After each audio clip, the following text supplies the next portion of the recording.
Hello and welcome to the Long Day's Journey into Film podcast. I'm Russ, here with my co-host. Andy here. And our special guest returning. Arthur, what's up? Yes. And we are all finally here. This will be our the first threesome in a while. We haven't had a threesome in a good bit.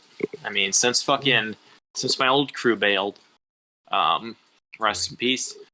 So yeah, we will be talking about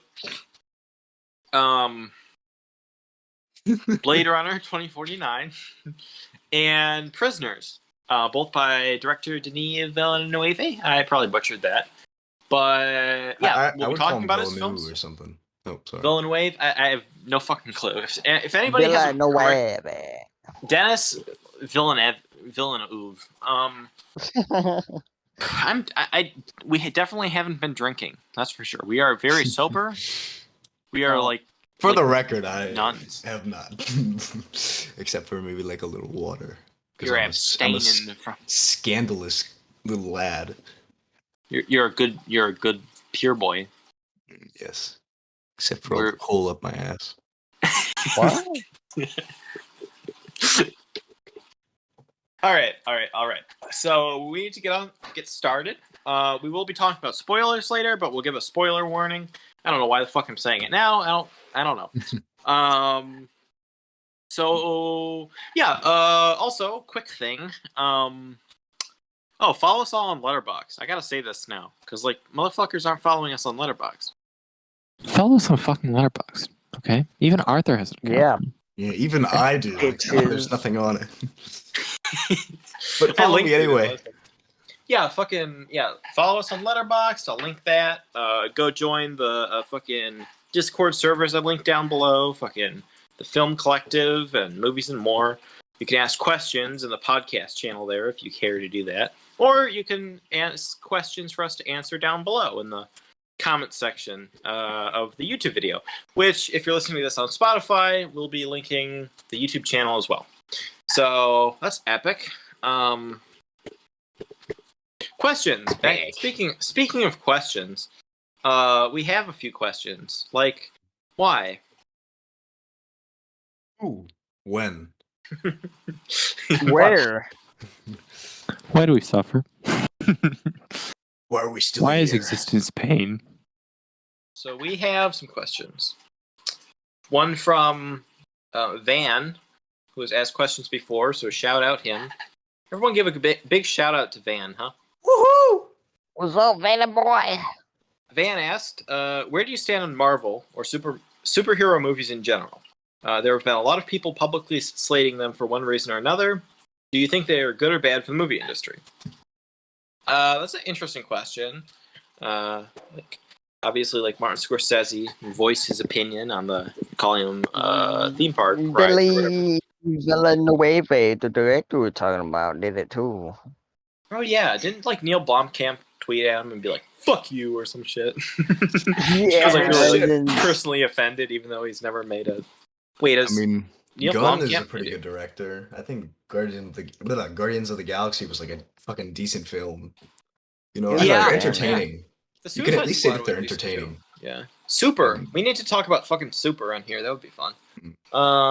Anyway, I think they have their place. Marvel and superhero movies, just in general, they have their place in the film industry and even in film history. As a huge cultural thing because people fucking love them. But I don't think it's so much the problem of specifically Marvel or DC or superhero or whatever the fuck, or Star Wars or whatever. I think it's more of just that it's so easy to make them and not even put a lot of effort into them.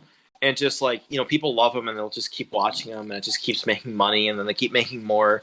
And that's just dominating everything, It's soulless. Yeah, and I don't have anything against those movies personally. When I was first getting into film a while back, that's what I love Marvel. I was really into that shit, and there's nothing wrong with them. There's nothing wrong with having Marvel or superheroes or Star Wars or whatever the fuck you're saying is popular. It's just more of how it's fucking executed. Yeah, it's just how it's done and what I don't know. I don't fucking know. I feel like we've answered the same question like 3 times already. Like how it's like, oh, it's just, you know, when they're lazy and they just want money. Didn't we already answer that like twice before? Something similar. Maybe yes, maybe so. I think I think it's just like superhero movies aren't inherently bad. It's just the current market of like the Marvel movies does get a bit repetitive, but every once in a while there's some film that comes along that kind of like shakes it up a little bit. Like the new Spider-Man movies, are like they're almost like their own thing, kind of like comedies more than superhero movies. You know what I mean? Yeah, like it's not the superhero movie's fault at all. It's just it's just how it's just, you know, they can keep pumping them out, keep making the same fucking movie over and over, and people will watch them, and it'll make so much money, so they just keep making more. I already said that, and but like I don't think it's like, I don't think Marvel or superhero movies are the problem. I think it's just how it's done and how it kind of dominates the industry and or whatever the fuck. You know, like I kind of agree with like Martin Scorsese. They are like theme park rides. They aren't deep like art. I mean, they're art in their own way. I mean, you can't like just call something not art. Yeah. And like there's definitely a lot to it, but like I do think they are like, you know, they're just simpler popcorn entertainment, and there's nothing wrong with that. You know, that's fun. I mean, sometimes I just want to like sit back and watch something fun, like the Suicide Squad. Like that was enjoyable. It's just like That was a good film, man. yeah. Also, Van asked if you were stranded on a desert island and could only choose one movie to watch for the rest of your days, what would you choose? Oof. And as an addendum, what the fuck? Addendum? The fuck is an addendum? Yeah. Addendum. Who from movies would you most like to be stranded with, cast or crew? What? Okay. Be stranded with Armas. Oh yeah. I was gonna. Yeah. Well, let me think of like a porno or something. Peter North. Wait, is he still alive? Who? You know, Peter, the guy from like the 80s or whatever the Oh fuck, yeah, who would Peter like North cum is like buckets. Cumshot King. Yeah. Light He's bulb. not even a movie star. What the fuck are we talking about? Fuck, who would be a good person? Oh, all right. Anyway, movie. What's a movie? Because like, I want to say like Taxi Driver because it's my favorite movie, or like Trainspotting. But I feel like I want to see a long movie that does a little bit of everything. I feel like if I were to watch my favorite movie, like if I watched Taxi Driver as the only movie for the rest of my life, I would get fucking sick of it. And like, I don't want to get sick of it. It would be like eating your favorite meal every day for the rest of your life. You'd fucking hate it after a while. So I would choose something that's like, I don't know, something that you get a lot out of each watch, maybe, or like like you said, something long, like fucking Satan Tango or something. Probably not that though. What the fuck?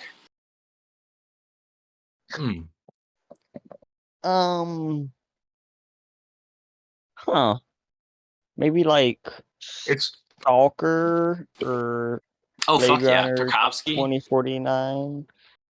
Oh man, fucking Tarkovsky on Desert Island. That would be. I know, Castaway. It would be it would be like, you know, it would give you a little bit of hope. What's the little tennis ball's name? Volleyball Wilson. Wilson. He definitely fucked Wilson. Maybe like what that mouth do?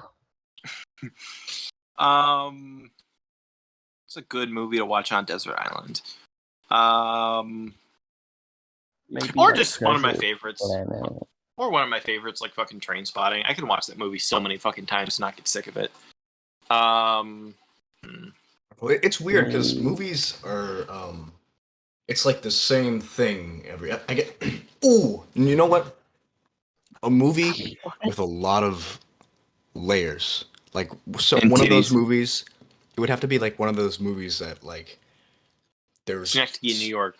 1,000 little things in each scene kind of movie. I don't know what that would be. Literally Synecdoche, New York. Yes. I mean, I've seen that movie 4 or 5 times, and it's like every fucking time I get something new out of it. That would be a good movie to keep on the desert island because, kind of like a video game, it has rewatch value, but more in the way Replayability. that you can do something different each time, as opposed to just enjoying it the same way that you did before. Black Mirror Bandersnatch. Oh yeah. no. I don't know. Like, what's it? Yeah, I would say something like Minecraft story mode. like Tarkovsky. I bet you can get some. You know, you can get a lot out of a Tarkovsky film on a rewatch. We're not answering this question well. No, I stalker about Tarkovsky. I think I'd choose Sinexky in New York just so I can get severe depression every time. All right, we got another question from Ishu. Shout out Ishu. What's up, Ishu? What are your top 3 favorite scenes? God, that's such a fucking general question. It's very wide. I have one. It's a scene in the film An Elephant Sitting Still, which I've mentioned before. It's my second favorite film of all time.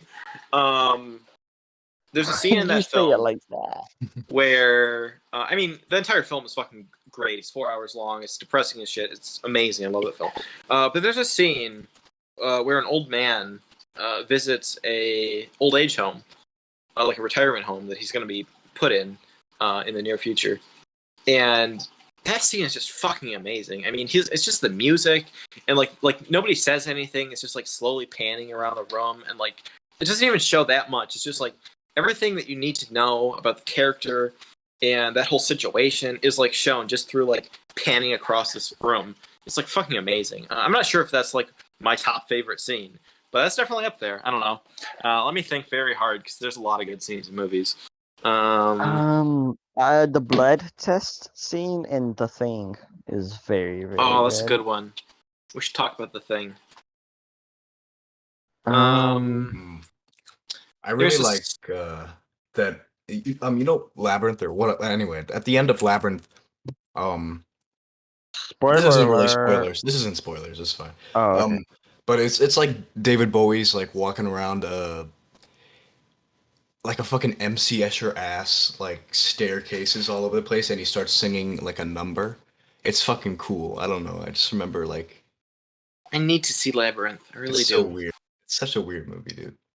And then my first favorite scene is when the Goblin Man pisses at the beginning. It's fucking funny. He's peeing. What the fuck? It's crazy. I need to see Labyrinth. I really do. Let me see what other great scenes. There's a great. Does every scene from Taxi Driver count? There's a great a shootout scene towards the end of that. It's like kind of the climax of the film. Is that spoilers? Nah. The climax of Malignant. But there's a shootout scene. Kidding. There's a scene where somebody does some bad things, but it's morally ambiguous in Taxi Driver. I don't fucking know. What the fuck am I talking about? I'm gonna cut this shit out. Tomorrow I'm gonna be editing this and be like, what the fuck was I talking about that whole time? Yeah. Just make sure don't cut out me saying cock. No, I'll cut out everything in this conversation except for you saying cock, and like it'll just be like completely random. I did that with one of the early episodes where Dan he said sussy baka, and I cut out all the conversation around it. So just out of nowhere he just goes sussy baka. Sussy baka. There's a great scene looks in like the film Come and See. Where where the main character is in a field. And he's being shot at by Nazis, and it kills a cow. And you see the main character hiding on the ground. And you see the bullets or tracers going over his head, and it's like getting dark. Such a fucking amazing scene. Then you see the dead cow and shit. I mean, they actually killed the cow for the scene. All right, rest in peace, brother. Rest in peace, my McDonald's burger. But it's just fucking like amazing. I mean, the entire film. There's also a scene towards the end. Actually, I'm not gonna. That's kind of spoilers. I'm not gonna give you spoilers. But scene where some bad shit, shit goes down, and Come and See. That's an amazing, very disturbing sequence. Big Trouble in Little China. The fucking very end scene where he's driving with the truck and then the monster pops out. That was a pretty epic scene. How have I not seen that? Epic. I need to see that. It's pretty epic. Big Trouble in What? Little China is it's a fucking gem. I like the scene in Antichrist where Willem Dafoe gets his dick crushed. Hell Wait, is that spoilers? Fuck. yeah. Yeah, I like that scene. Spoiler alert. Jinx, you owe me a beer. Cheers, bro. I'll drink to that. You'll drink to anything. The entirety of Project X. I'm just kidding. Man, I could just go on and on about scenes I love, but like honestly, I don't have like a top 3 favorite scenes. The one I mentioned from An Elephant Sitting Still, that's up there. Also, the entire final sequence of that film I love. But yeah, I don't have like a top 10 favorite. Top 10 That favorite finale. scenes. Welcome to Watch Mojo. That finale in 2001: Space Odyssey. Oh fuck where yeah, he's that's just amazing. Ascending. Yeah. Number 7, the one where the shiny Number fucking Jack 7. Nicholson is walking at the lady. Fucking chills, man. All right, yeah, sorry, issue that I don't have a proper answer for that, but I really don't. I have a shit ton of It's a scenes hard I love. question. Yeah. Here's another one that's similar. From Cordile Cudgel. Sorry, I probably fucked that up. Cordial. Cudgel. Yeah. Favorite movie deaths. This is a hard one because I have so many fucking movie deaths I love, but like I don't know how to fucking say them without spoiling the fucking movies. I can't just say spoilers alert for Old Boy, spoilers alert for Enter the Void, spoiler alert for fucking, I can't just keep doing that. Because like if you haven't, or I could just say them in like a vague way, so like if you've seen the movie, you know what I'm talking about. Old Boy. Old Boy, yes. yes. I gotta watch that. End of Blade Runner 1. Epic. What was the question? I forgot already. What's your favorite movie deaths? Oh. I just noticed that half my list that I wrote out here are suicides. Oh my God. All right, I'm gonna be tiptoe the fuck around this, but there's a scene towards the end of Old Boy, where a character is in an elevator, and he does something, and it's very emotional and it's very great, and it's one of my favorite scenes in anything, actually. That's vague as fuck, but yeah, if you've seen Old Boy and you know what I'm talking about, you know what I'm talking about. You know what I'm talking about? The climax of... Actually, no, I won't say climax. Malignant. It's a scene that happens towards the end of 7. If you know, you know. Oh, yeah. Yeah. Talked about that last episode. Check that out as episode number 8. Chest burster. Oh. In the fucking box.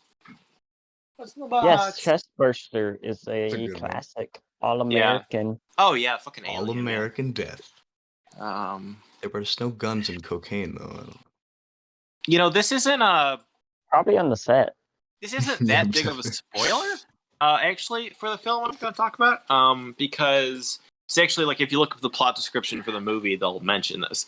In the film Enter the Void, the main character, basically the premise is a guy dies and goes on a giant trip through the past and present and future. And his death scene is really great. It's very intense, and it's from his, POV. Like the whole first part of the movie is from his through his eyes. Like even when he blinks and shit, it's like you see it blink, and like when he dies, it's very very intense scene. That's a good one. That's not too much of a spoiler because that's like right towards the beginning, and they talk about it in the plot description. I mean that's the whole like hook of the movie, basically. I got here the main bad guy in Rambo 3. Which apparently nobody likes Rambo 3 except for me. That's an underrated movie. That's like one of my favorite. No, that's one of my favorite Rambo movies. It's better than the other ones, that's for sure. I mean, the first one's better, but I mean, Rambo 3 very underrated. The bad guy he falls off a cliff and gets hung, and then he explodes. It's like Ooh. it's like fucking cool. I mean, maybe I'm getting it wrong, but like I remember him like falling and then exploding. That sounds so fucking over the top. It is. That movie's so. I mean, they just pump up like like in fucking Rambo 2. The first one's like a kind of an emotional drama. Actually, it's not really an action movie. I mean, it's got action in it, but it's not. That's not the point of it. And then the second one, they turn it into an 80s action movie. But then the third one, then they fucking bump that shit up, and it's like really a fucking action movie. Like the second one, I think the third one's way better than the second one. Like, I don't know what the fuck people are on calling Rambo 3 not good. Like, motherfuckers tripping. Just saying. I really like that scene at the end of the first Fast and Furious when you think Vin Diesel dies. Oh, if they only would have with the kept train. that. Oh man. Yeah. I fucking love the first Fast and Furious. It's like such a nostalgic movie for me. The third one has a really good death in it too. Yeah. Get about it, cuh. Forget about it, cuh. That's the second one. We have to do a Fast and Furious episode. We have to. Oh yeah. We're destined to do a Fast and Furious episode. I haven't seen the new one, F9. Oh no. Yeah. I got another one. I actually talked about this scene in the HD of the Killer episode, but one of the main characters' deaths towards the end of it. I won't say who, but it involves a rooftop, and it's fucking great. It's one of my favorite. Probably one of my favorite deaths. It's probably my favorite scene in the whole movie. It's just amazing. I fucking love that whole movie. It's technically 2 deaths, but the end of Avengers Endgame. The end of Avengers Endgame was like the end of an era. Yeah, I remember watching that in the theater and just being like, "Damn." I mean, I don't even love that movie as a whole, but like seeing that in the theater, that was speaking of fucking Marvel. I mean, that was an epic moment in my epic bro moment number 7. Marvin and Pulp Fiction. And that's not even a spoiler. Number 6. I mean, Marvin's a fucking like side character. So like, if you didn't see it and you get spoiled for Marvin, I mean, whatever. But like, that's a great scene in Pulp Fiction. I don't even remember who the fuck Marvin is. With the fucking, oh man, I shot Marvin in the face. Oh yeah, that guy. Ha ha ha. Oh man, I fucking love Pulp Fiction. Like, call me a film bro, but like, fuck you. I fucking love Pulp Fiction. It's such a good movie. I have a whole fucking list here. The restaurant scene in The Godfather, the drill dick scene in Tetsuo the Iron Man, the fire extinguisher scene in Irreversible, the eye scene in a Serbian film. Let's see. Seen that. The last scene of I Saw the Devil. I mean, I'll be vague there, but like, fucking penis eye epic moment. Yeah, but the end of I Saw the Devil has a great death. It's very satisfying yet not satisfying in a way. I don't know. I love I Saw the Devil. Saw has like a shit ton of great deaths. I mean, the fucking like every fucking death. Yeah, basically. I mean, oh man, just every fucking trap. We need to do a Saw episode. I mean, the fucking reverse scene in Nightmare on Elm Street 3. Those have some good deaths. Yeah, I like the one in the first one when the guy just gets like sucked into the fucking like bed, and then he's like, spoilers. It's just like Johnny blood Depp. just gushes out everywhere. Fucking man. They filmed that scene upside down. Yeah, that's a good movie. Shit, that's a spoiler. I can't say that. The Jesus wept scene in Hellraiser. Talked about that in the Hellraiser episode. There's a that's a spoiler if I even mention it. I'm not even gonna say that. All right, that's it for questions for this week. Those were pretty good. Hey Russ, when you're editing this, keep this in, but like just a little bit. Keep in the part of me talking about you guys peeing. You don't have to, but it'd be kind of funny. Because I'm just sitting here. I already pissed. See, I'm professional. I whip out my little weenie and fucking piss a hole in the toilet in the fucking porcelain, piss straight through. I mean, the water pressure is immense. I have a a gallon jug on my back, and it's connected. You know, it's like a reverse catheter, right? Goes into my bladder. Straight through the fucking porcelain. I punctured the plumbing of my house. It went straight through the wall. It went out the back of the toilet into the wall. Ooh, all right, we doing good. It's almost 1 a.m, and we didn't even get to the movie yet. Hell yeah! Hell yeah, boy! You know what's nice is that you're not clinking a plate this whole time. Last episode, that was such a fucking pain in the ass. Sorry about that. Yeah, I mean it's fine. I didn't even realize it while we were recording, but like every fucking 5 seconds, I had to edit it out. It took me 4 hours to edit. Actually, I guess that was 2 episodes ago. I'm back from a pay break. Let's get it started, boys. Let's go. All right. So now, we will be talking about Blade Runner 2049. But before we talk about Blade Runner 2049, we need to get Andy's thoughts on the first Blade Runner, because he wasn't here when we discussed it. Yeah, that's correct. I don't even have too much. I actually have a few things to say about Blade Runner, the original. I went in with very high expectations, and I came out pleasantly surprised. Because I remember trying to watch the film way back, 10 years ago almost, and not giving a flying fuck about it. But I'm an adult now, so I can pay attention more than 5 seconds. Yeah. And I liked the film. I really liked the film. I didn't quite rank it as highly as its sequel, but we'll get to that. Okay. But the aesthetic of the film was just very, very enthralling. Oh yeah, fucking cyberpunk and shit. the visuals alone kept me interested in the movie for long periods of time. I didn't even I don't know. I don't want to say I didn't care for the plot, because I did, because the relationship between Deckard and Rachel? Yeah. Is a very interesting relationship that's touched upon in the sequel. Yeah. Yeah. Like in that last episode, I think I mentioned that's kind of my least favorite part of the movie is the relationship.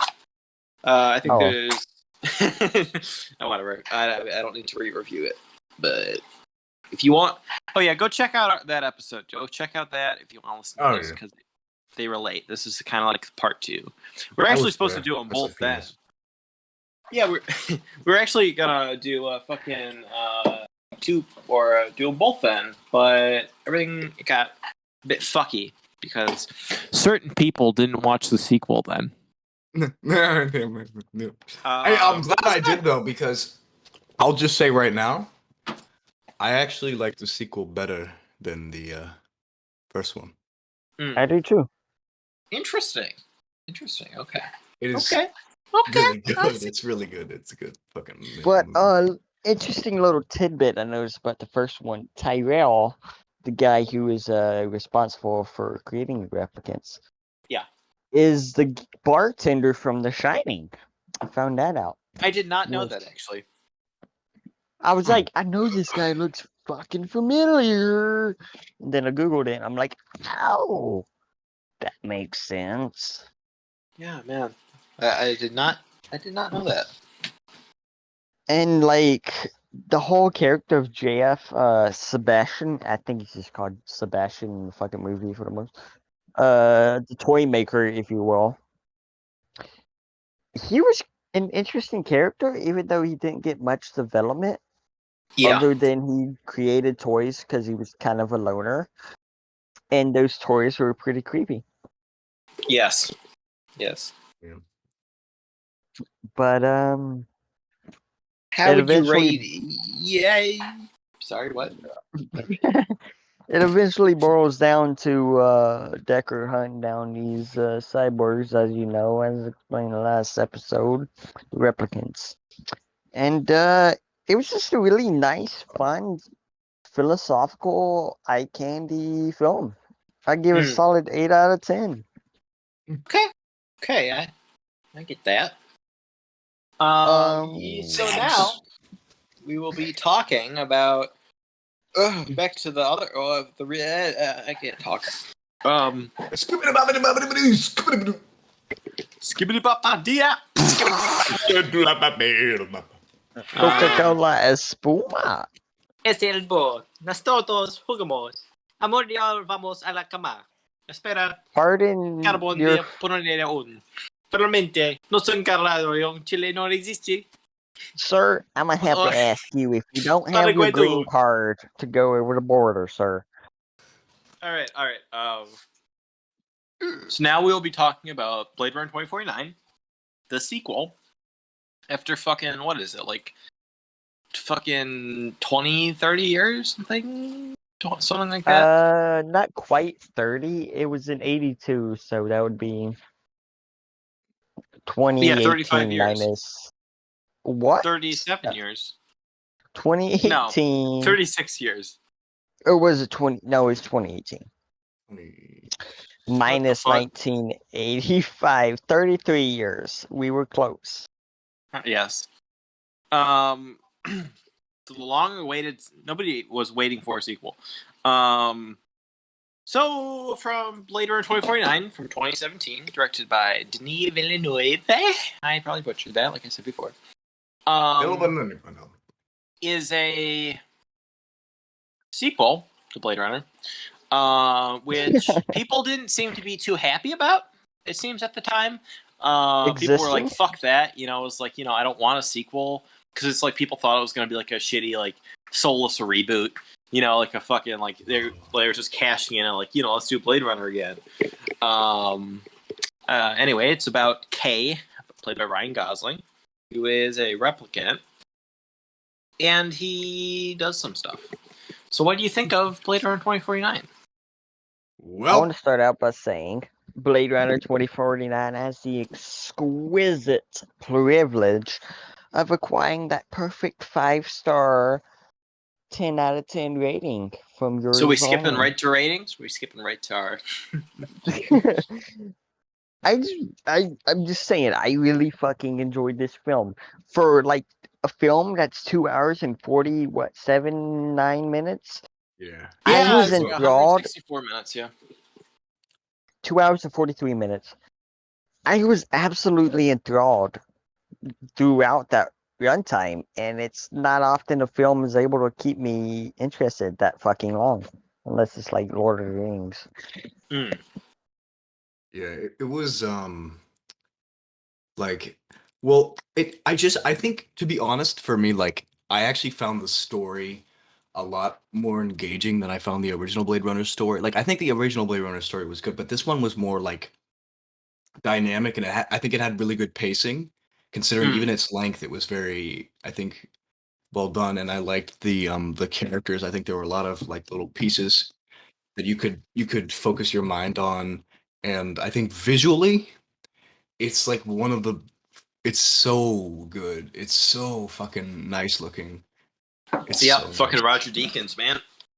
It's so good. It's a master. The color grading, too?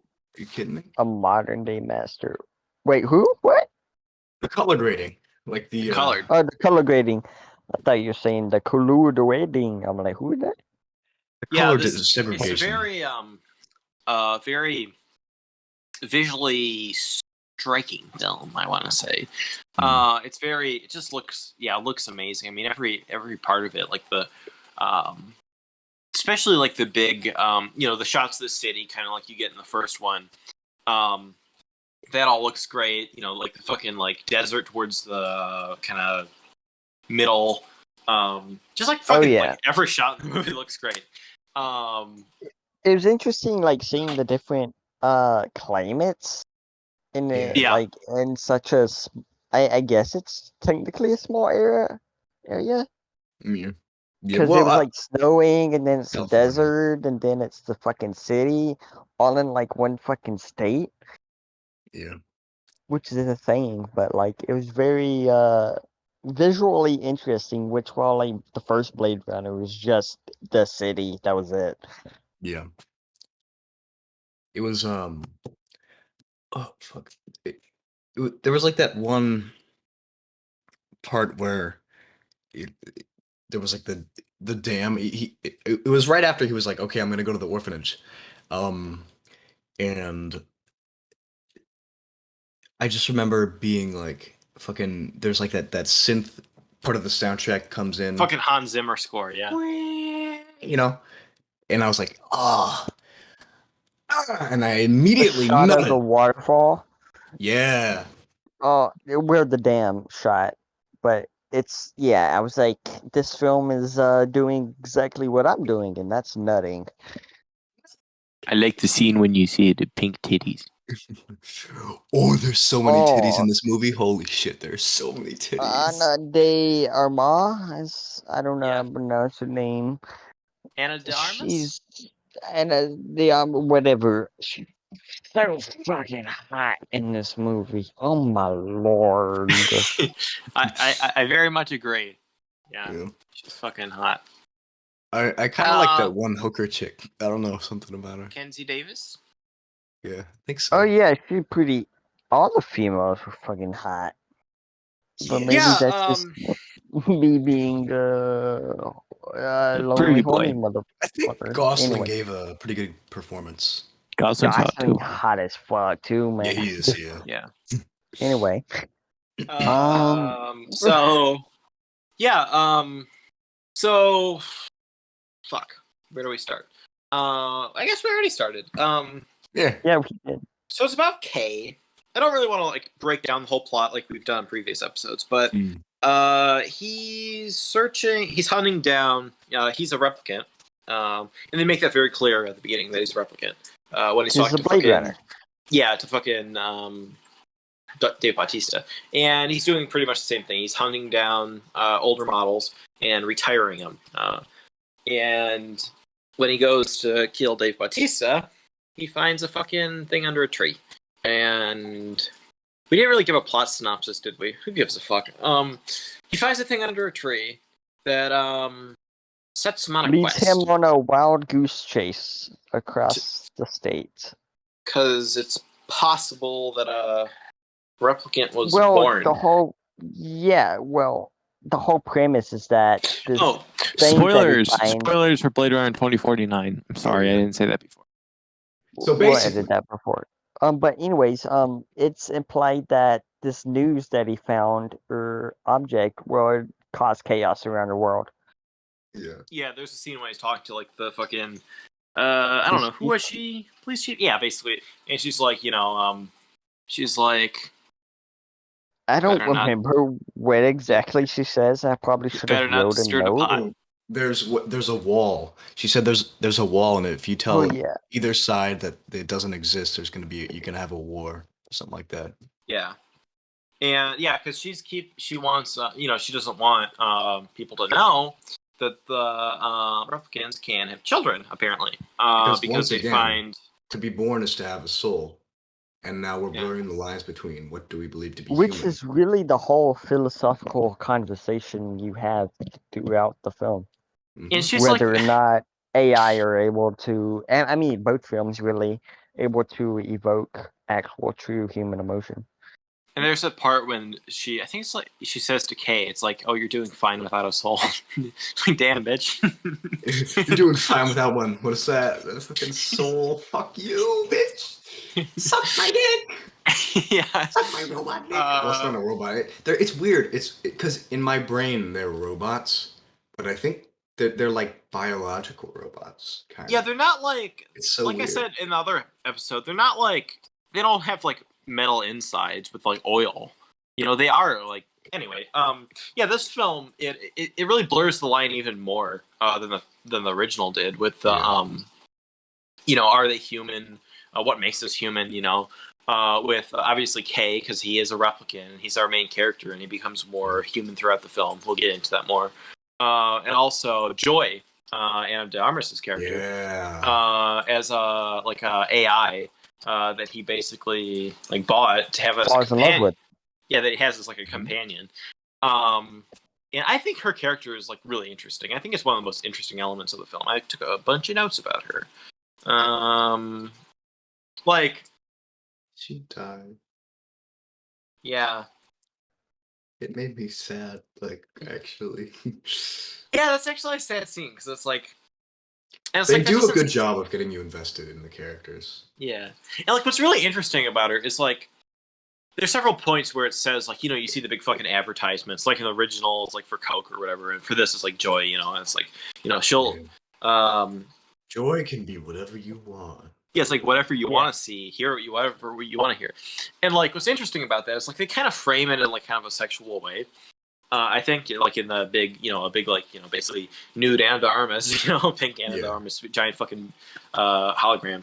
And but with Kay, he just kind of wants a connection, he just kind of wants a connection with another person, and he can't get that anywhere because he's like, it's kind of shown early on. It's like he's walking to the police station, someone's like fucking skin job, and like someone like fucking like spray painted like skin job Skinner, I think. Yeah, Skinner or some shit like that on his door. So it's like, people they just think of him as like this, thing. And he just wants a connection with someone. And so like throughout the film, when she's like, she's doing stuff with him and she's like saying stuff like, there's a scene when they're kind of getting ahead of myself, but they're looking at the DNA, is it? It's like the DNA code? Genetic code or some shit? Oh, yeah. And then she's like, you're a real boy. Man. Yeah, you're like a real boy. And she's like calling him Joe. Like, a real boy deserves a real name. And like, and she's doing that. And like, or like there's a scene when they're like in the rain, which is a fucking great scene. I love that part. After he like makes it, I don't know what the fuck does he do. He gets something so she can like go around outside of her. Yeah. And she's like out in the rain. And like, it's weird because you see the rain like falling on her hand. And, but like, is it actually interacting with her? Like, physically, or like how would that work? No. Or does it just look like that? Or I don't fucking know. It's anyway, visually like representing it's like processing that the rain is coming down, and then it's giving the visual representation of it. Like there's a part when she like touches Kay's like cigarette. Was that actually real? Was he actually smoking? Yeah, that was confusing as fuck. Or was it like was that like a hologram of a cigarette?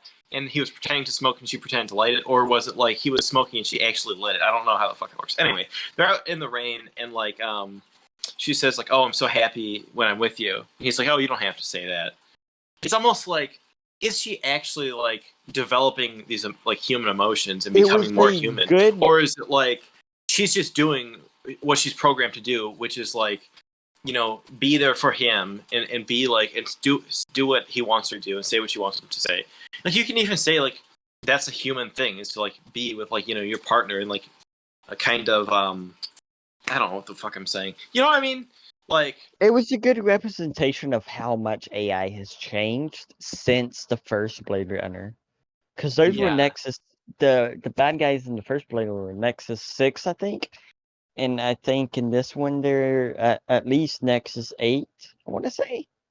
Yeah, Nexus 8. It's like... At least Sapper was Nexus 8, I believe he said. Yeah. They're like, they have a open-ended lifespan, so like they don't just die in 4 years or whatever the fuck, like in the, Roy in the original of them. Yeah. Which Nexus 6s were only destined to live about 4 years. Mm-hmm.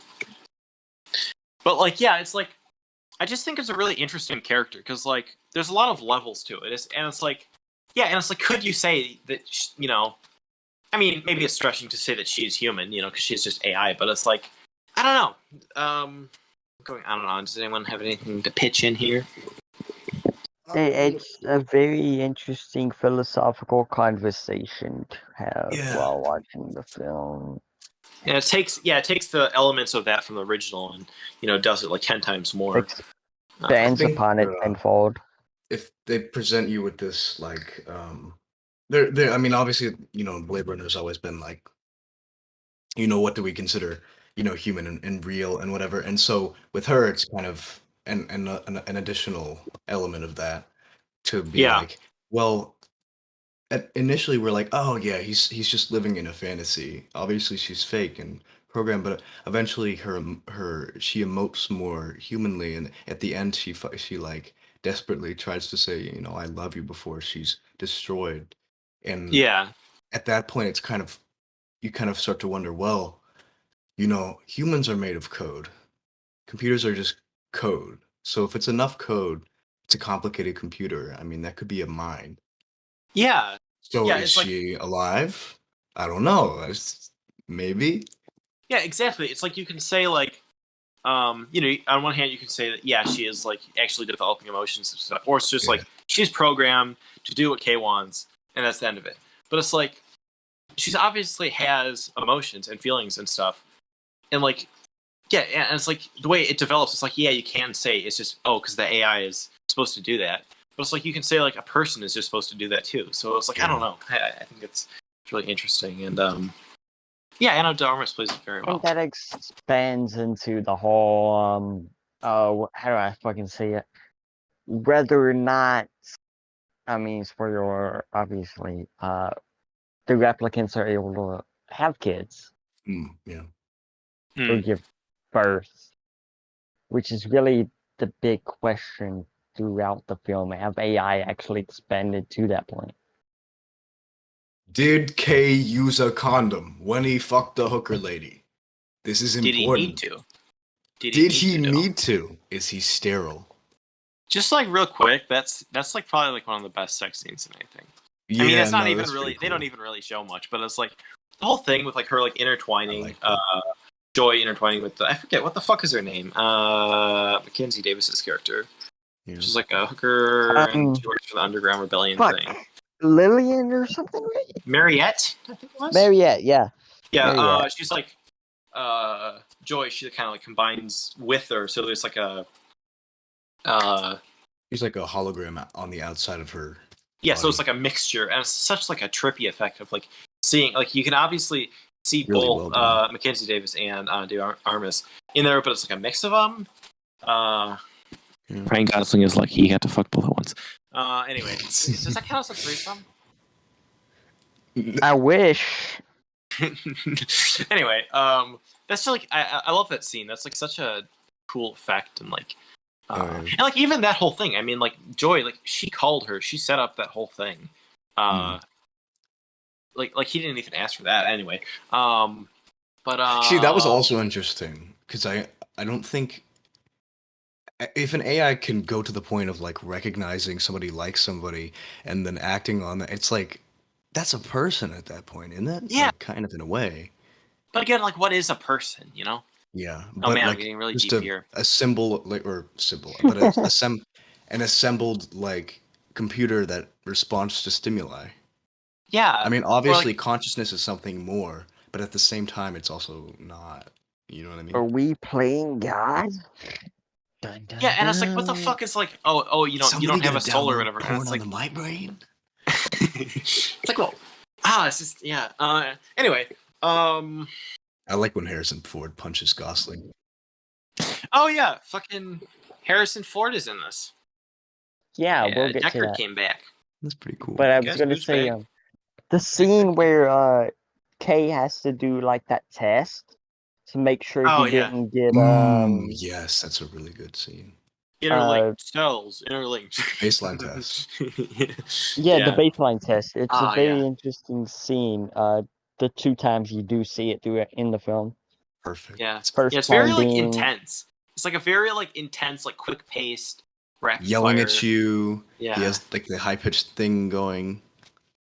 It's like if I was doing that test, I would fucking fail, probably. I would pee myself. He's an AI. Like, stop yelling at me. So he's able to do it perfectly. Yeah. But for the first time at least, and then throws it the second time because obviously he's beginning to way off baseline. Yeah. Way off baseline. What the fuck, Kate? I wanted to mention. Sorry. I wanted to mention earlier that the police chief lady, fuck, I don't remember her name.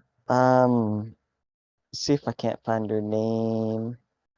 Oh, Lieutenant Joshi or Joshi, whatever.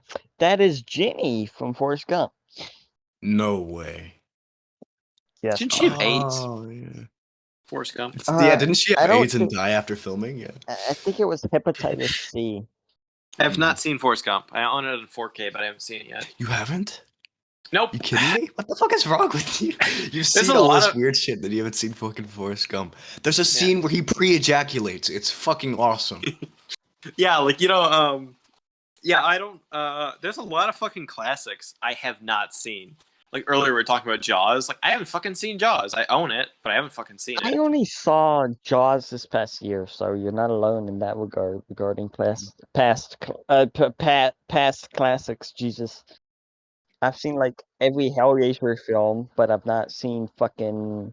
What am I trying to say here? The Godfather, but I've seen every Hellraiser film.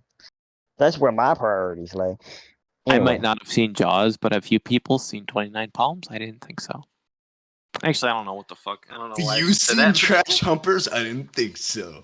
That's a better one. Have you seen Backdoor Sluts Volume 9? I didn't think so. Let me talk here, buddy. We were saying something interesting, and then I lost fucking track.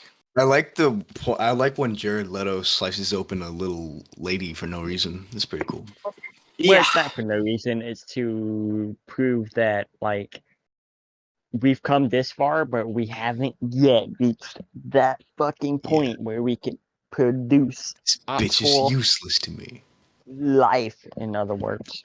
Yeah. Yeah, and fucking, what the fuck is her name? Like, Love, I think? Yeah, Love. She's like, she's kind of odd. She's like, what the fuck is she, like, Wallace's, like, assistant? She's like, during that scene when they're like, he, like, cuts open the fucking, what's her name? Whoever the fuck that was. What? The replicant. Whenever Wallace cuts open the replicant. Yeah. And then she's like, a tear falls down her eye, which is kind of fucking weird. Like, she doesn't seem to be, no, a tear falls down her eye stable when she comes down. When she comes. What? I'm kidding. I don't know. I'm kind of joking. She doesn't seem very, like, emotionally stable. There's, like, another scene when she, like, she kills fucking police chief lady. Oh, yeah. And she's, like, fucking, like, crushes glass in her hand and, like, stabs her. Like, and, I don't know. Like, for a replicant, she doesn't seem very... No, she she's seems very more human than replicant, which is yet another point. So I don't know what her motives are in this movie. It's very hard to pin down. I would like to mention we're just going all the fuck over the place. In the last episode on Blade Runner, we mentioned that at one point Deckard, there was something going on with his eyes that was consistently happening with all the replicants and shit. Remember that? That, like, the glow. Yeah, you see the glow and then for a second. later, when Kay goes to the retirement home to talk to what's his name, the guy from the first movie, Origami Man. The Origami guy mentions something about his eyes after saying he was like, not too long for this world, or something, like some kind of phrase like that.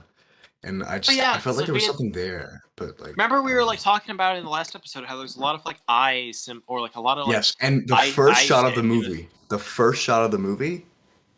Oh, and the original Blade Runner's eye. Yeah. Yeah, there's a lot of eyes in that movie, and like we still didn't quite figure out. I think it was the lady's eye.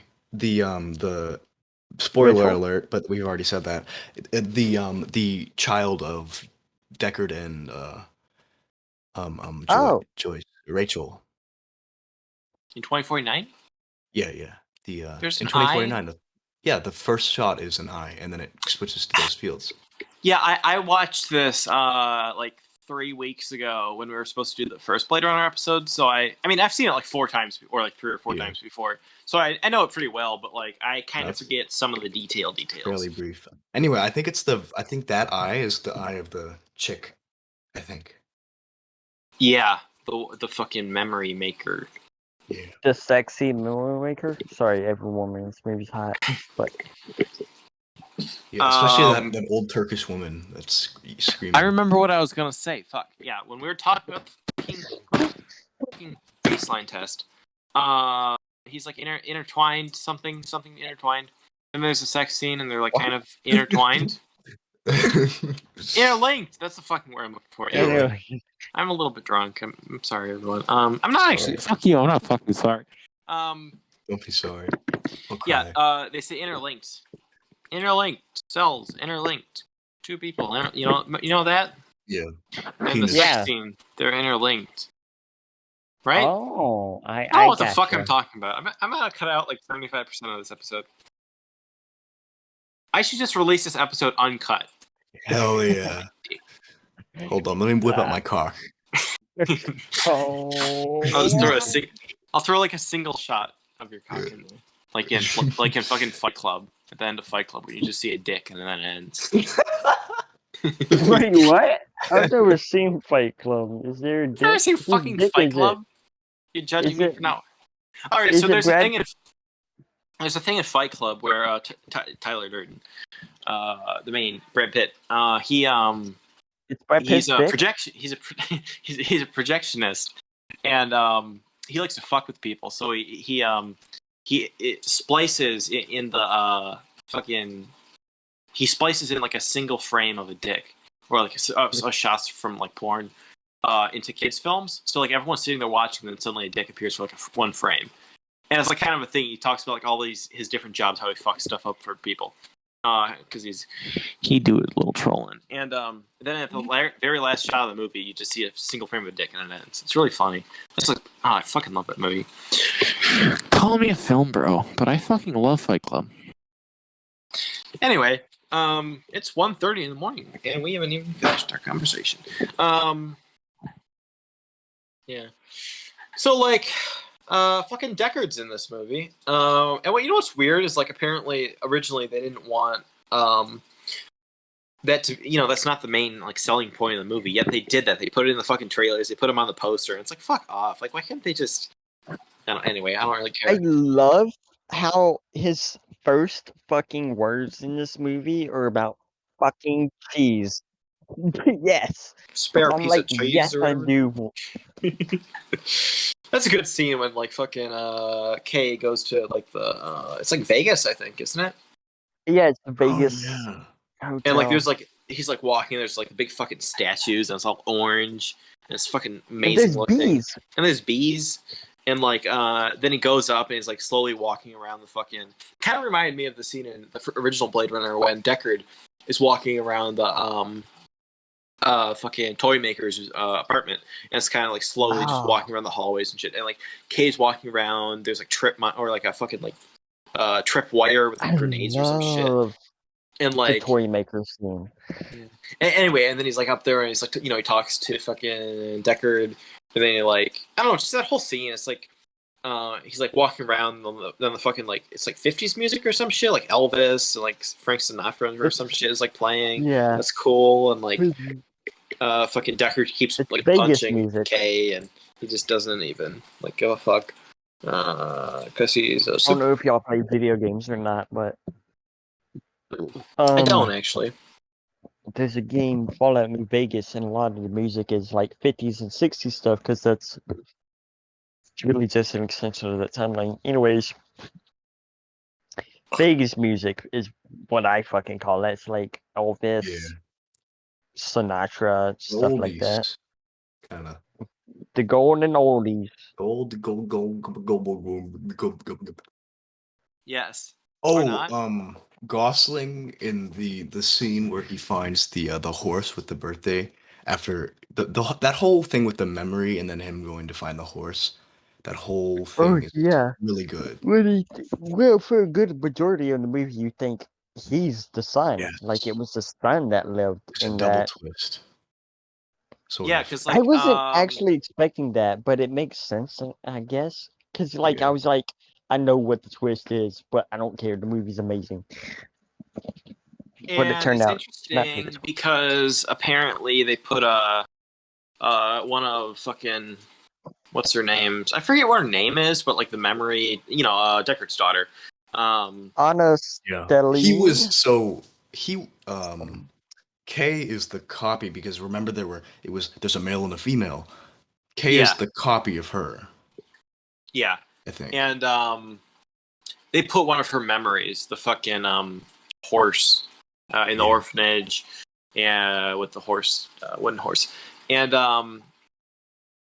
it's almost like that memory is like what there's a line, I fucking forget what it was, but she says something about the memory, or something like it's illegal to put real memories in replicants, something like that, and yeah, she says it. Yeah, and it's like it's almost like is that what's making him? Like, is that like the fucking catalyst of making him be more human and experience his emotions and say human emotions, whatever the fuck? Or is that just inherent to being a replicant? Like, eventually you'll start to become more human. Yeah. I don't fucking know. There's like a whole element of the movie. There's like a underground resistance type thing. There's like the Oh yeah, that never is expanded upon. It's like we exist and then nothing more. It almost feels like it's setting it up for a sequel, almost. Like maybe there'll be something there. I think it is supposed to be a sequel. And but like I thought the climax was gonna have them in it, but I guess I don't know. I'm like that's probably one of my issues with the movie. I feel like the way they do that whole thing with like the prostitute from earlier, Kinsey Davis's character that like had the sex scene with Mariette. Joy and Mariette. She like puts like a tracking device or something in his coat or some shit, or something, and then they come get him after fucking gets fucked by Love. Yeah, after Love comes and like fucks him up and takes Deckard and kills Joy, which was sad. That made me sad. They come get him. And the dog, right? The dog fucking dies. Did it? I don't remember seeing the dog ever after that explosion. Well, yeah, because they like fuck off to an underground cave. I don't know if they take the dog. Anyway, there's like the whole scene. There's like the fucking one-eyed lady like comes up and is like talking, and they're all standing there, and they're like, I forget what they say, but it's like we're gonna fight them, and like this or that.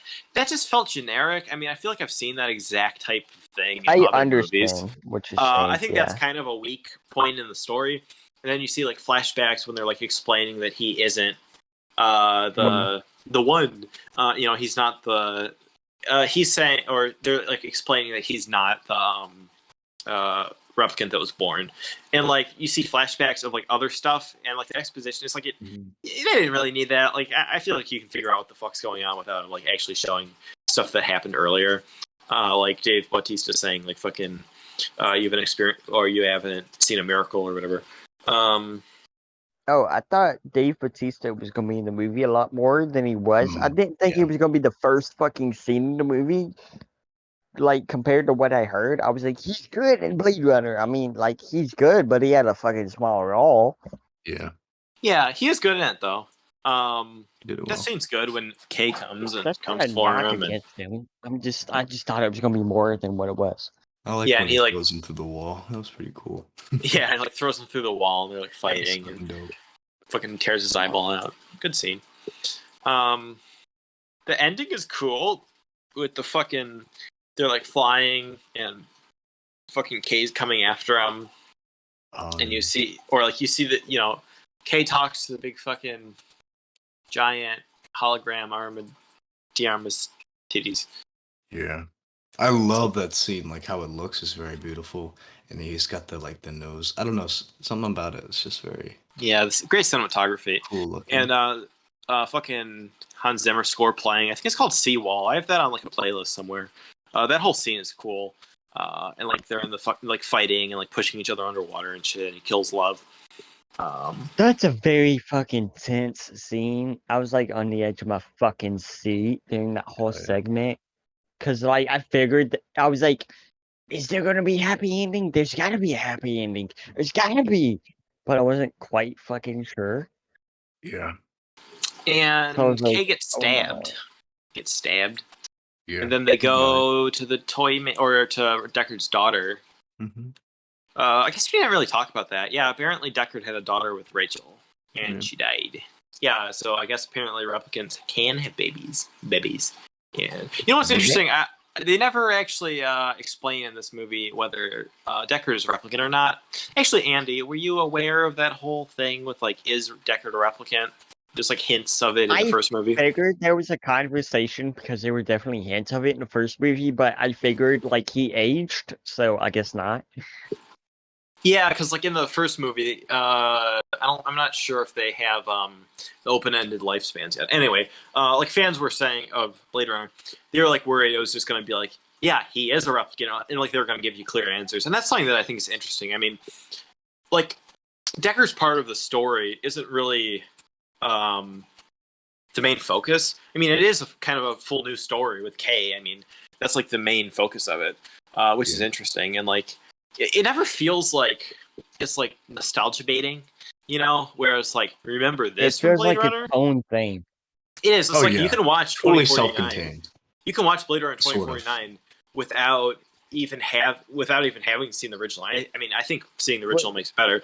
But like, you can watch that, yeah. and like, it's its own story. You know, they give the explanation at the beginning with the titles or like the fucking opening words or whatever. Yeah, and yeah, it's like it really. That's really interesting, and it's unique. Like, this could have easily been just like a shitty like. Remember Blade Runner? We're gonna do that again. You know, it's like, but yeah, it's definitely one of the best sequels out there. Thing. One of the, I'd say personally, one of the few sequels that suppresses the original, like Spider-Man 2. And Kay and dies. The Dark Knight. Kay dies at the end. Fuck yeah. Batman Begins was dies? kind of underwhelming, to be honest. Doesn't he die at the end? Of the Dark Knight. No, those The Dark Knight Rises. No, fucking Kay. Oh, Blade Runner. Yeah, he does. He does. Yeah, it's he's very like laying there in though. the snow. That's a good scene. That's a good ending. Why do I not remember that, even though I just watched it like 4 hours ago? You got them snowflakes falling on his face and shit. That's real shit. Just real stuff. I feel like I'm missing something that I should be saying. I'm gonna realize what I should be saying while I'm editing this. I can tell already. I'll be like, "Fuck! Why didn't I say that?" But yeah, it's just. Oh yeah, he lies motionless in the steps, looking up at the snow from the sky. He is looking really comfortable. The last shot of the movie is Deckard putting his hand up to the glass.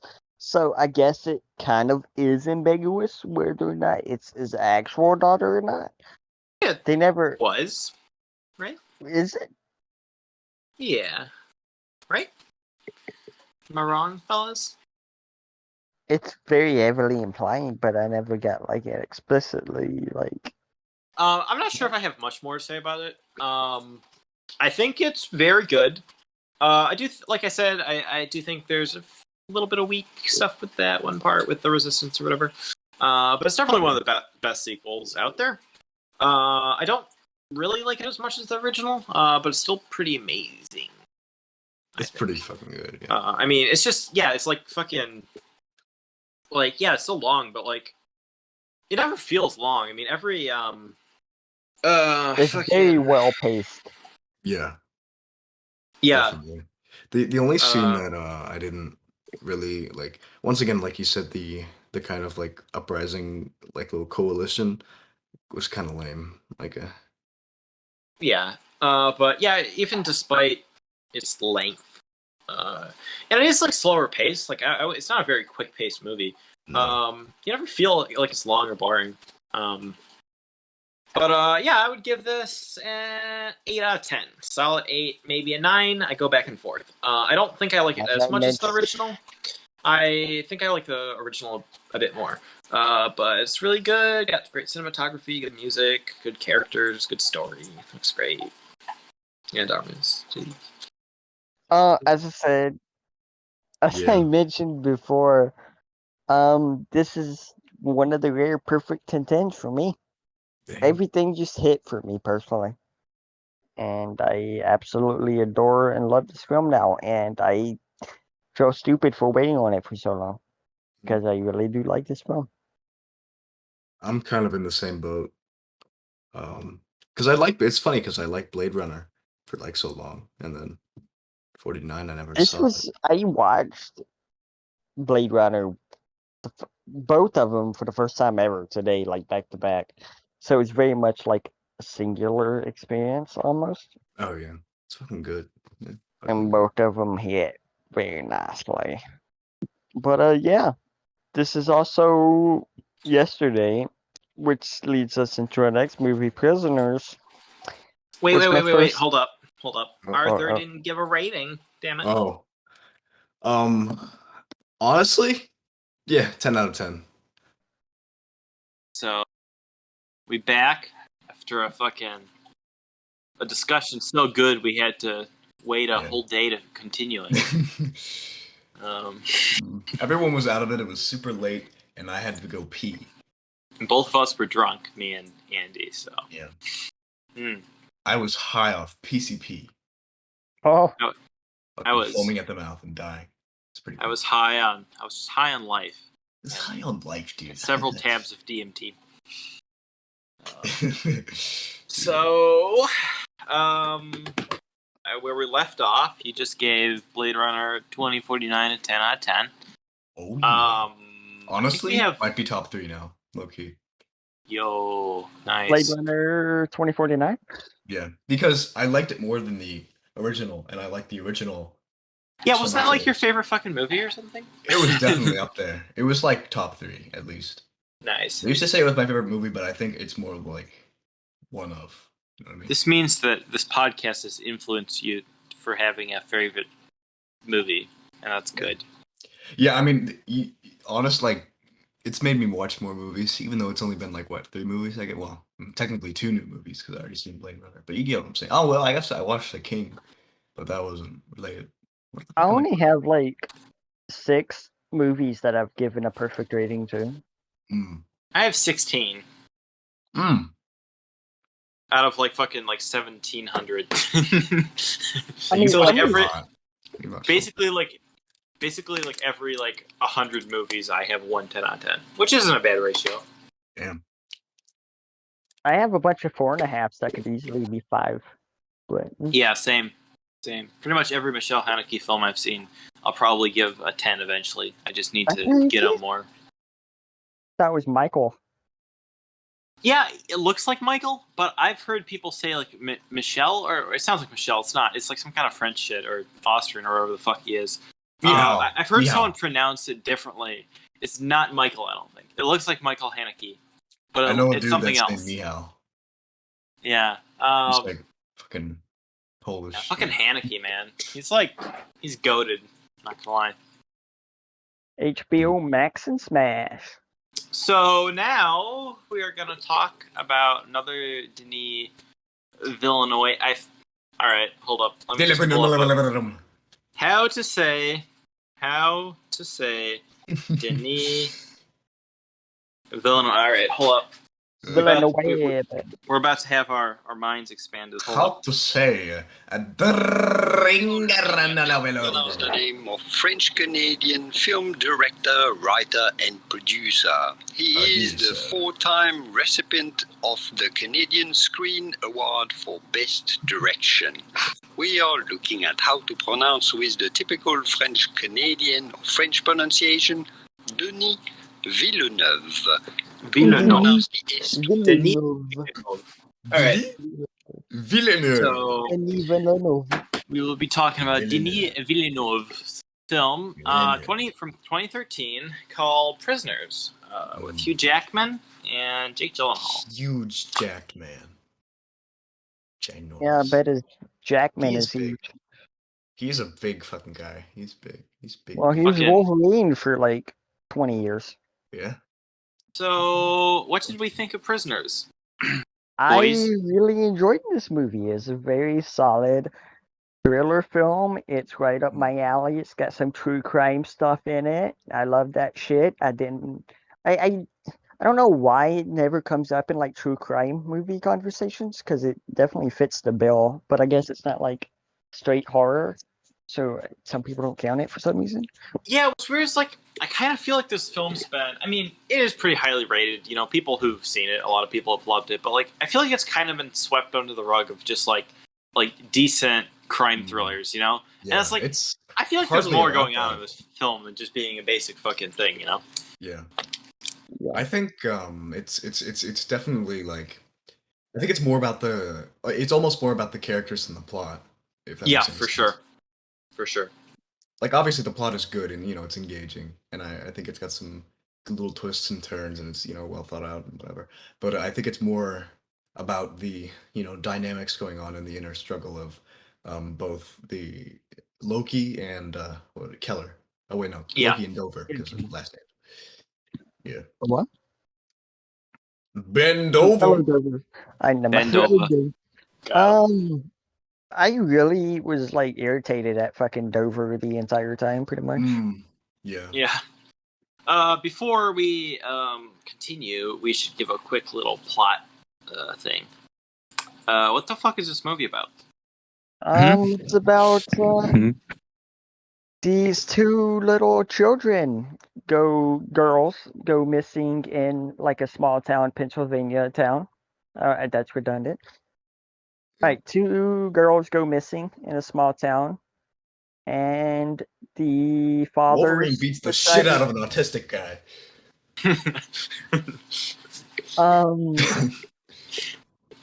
And two fathers decide to take things into their own hands when the police let go of the only suspect they have.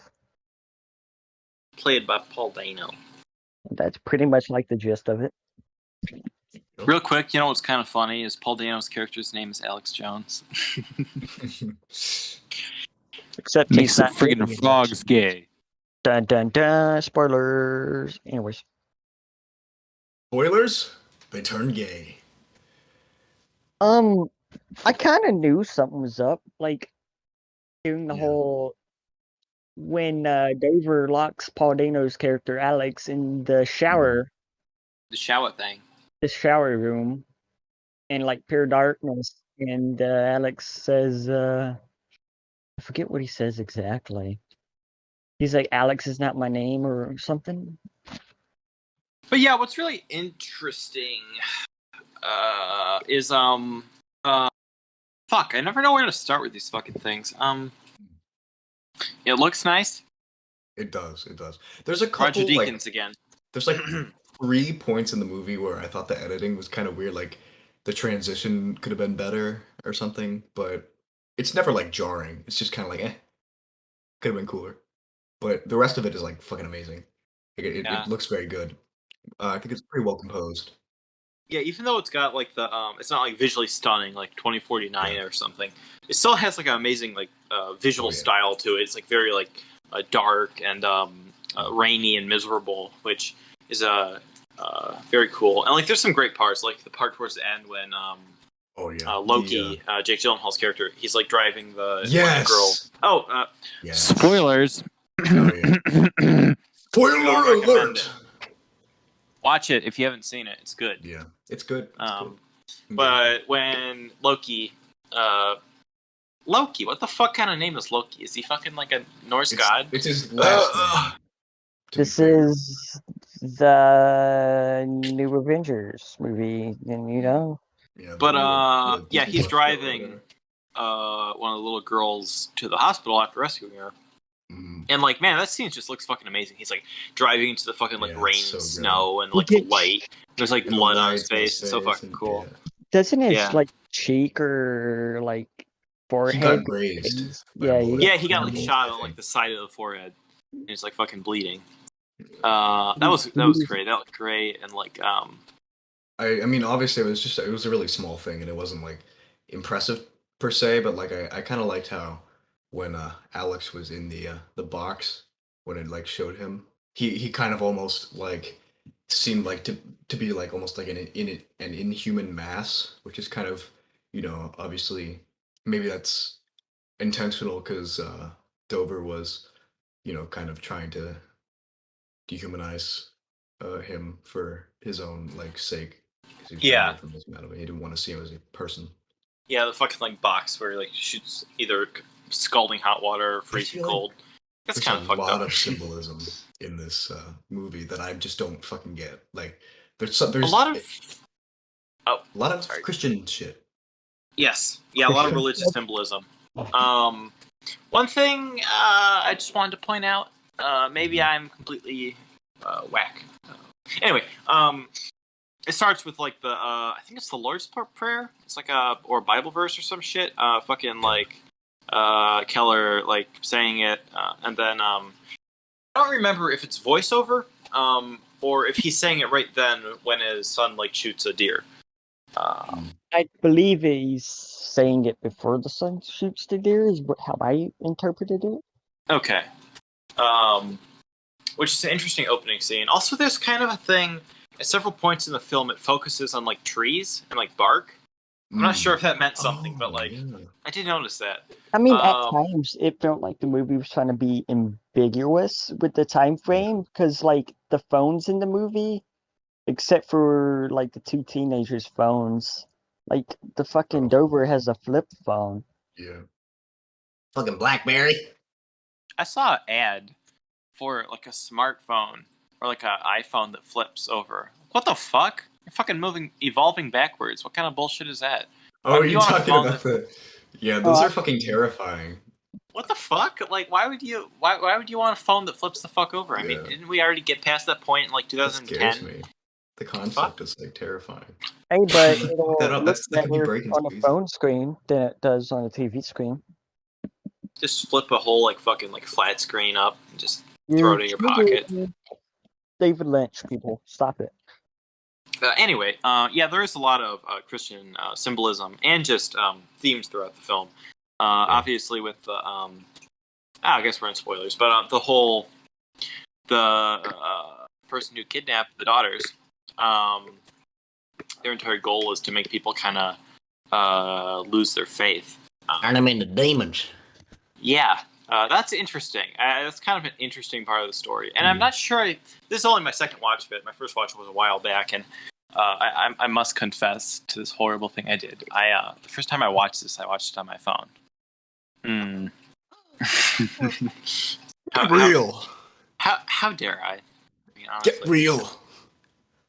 Fucking telephone. But, yeah, this is my second watch. But, yeah, there's definitely a lot of... themes. Also, there's a part with the priest who killed the guy who came to confess to him and said he killed 16 children or whatever. That's in there. Wasn't the priest a registered sex offender? Is that it? I think the priest was a registered sex offender because he was going off the list. Yeah. Also, Loki has a whole bunch of religious tattoos. I didn't notice that actually at all. Yeah, he has like he has like a cross on his hand. And maybe I'm tripping, fam, but I feel like it faded throughout the film. I might be wrong about that. Maybe it was just like that and I didn't notice it earlier. But I feel like that plays into the whole theme of the film of like different stuff. Also, he has like a sun with a face. I'm not exactly sure. I sound stupid for not knowing what it is, but some kind of like on his neck.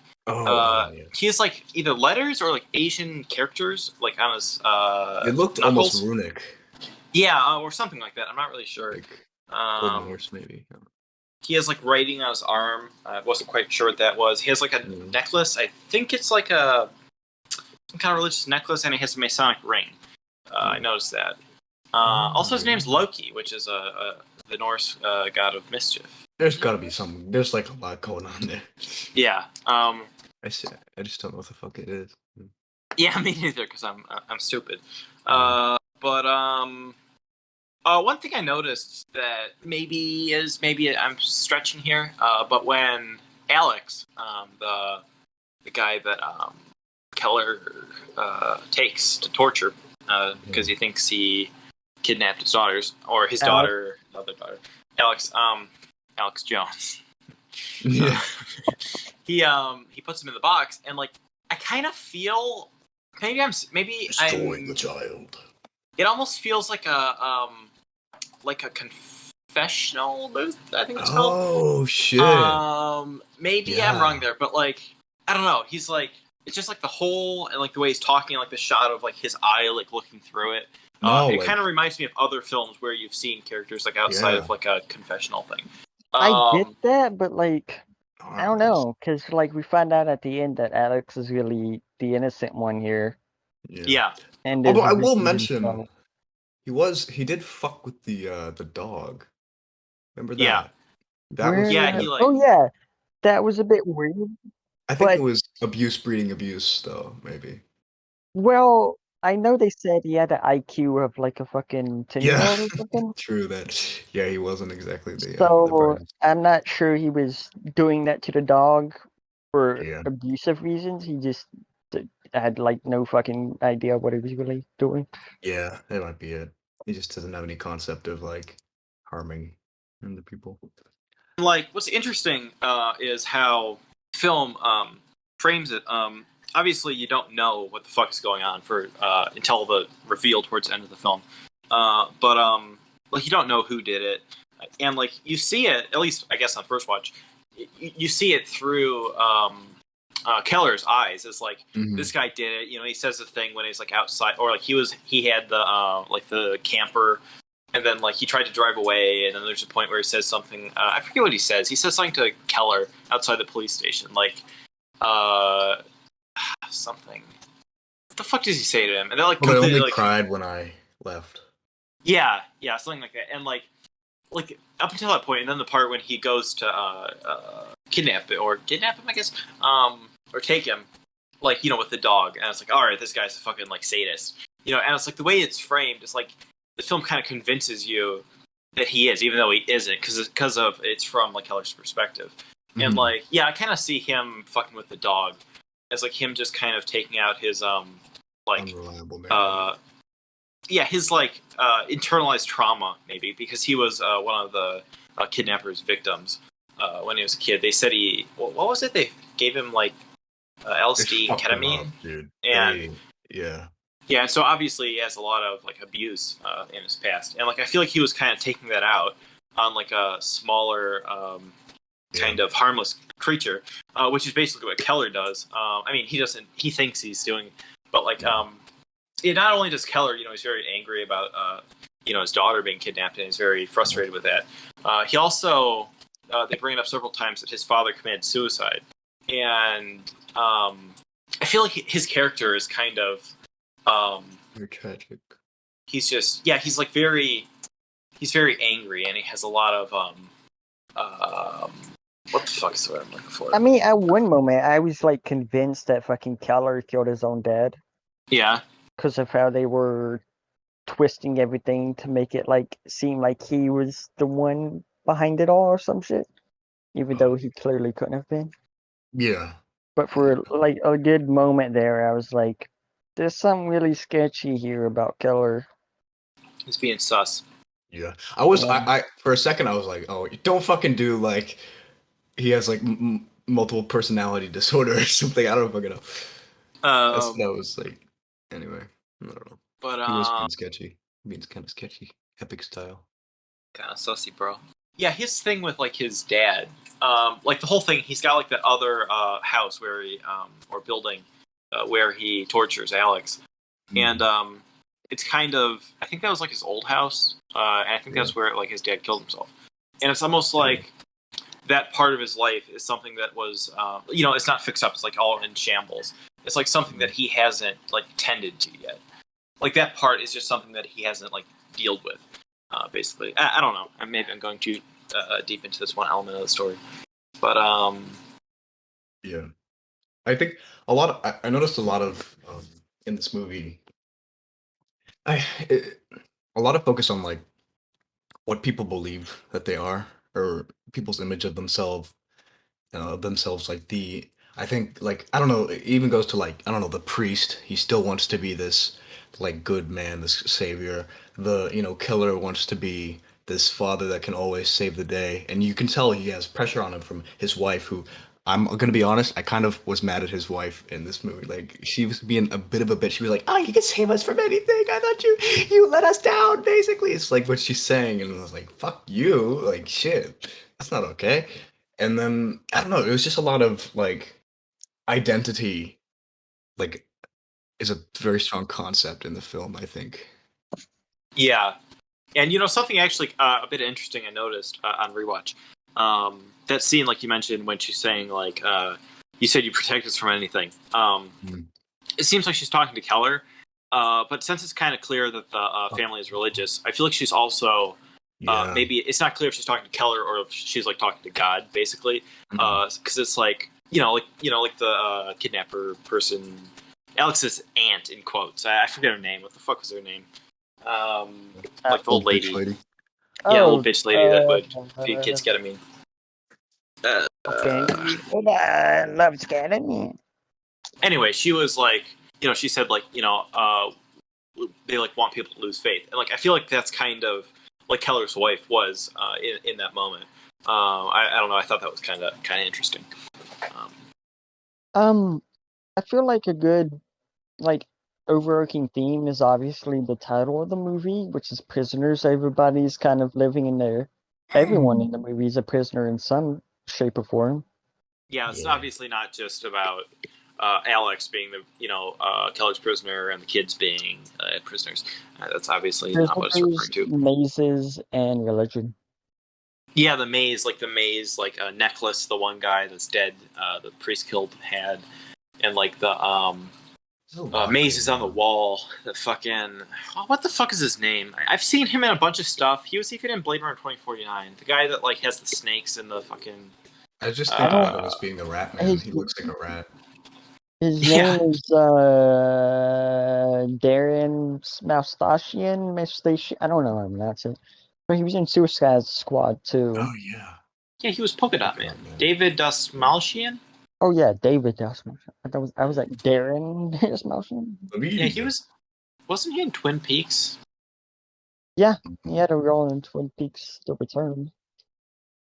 But yeah, I didn't quite get his storyline basically. Yeah. So he like we first see him at like some kind of fucking like surface thing. They have like candles and shit out like for the girls or something, I think. And like he puts like the doll down.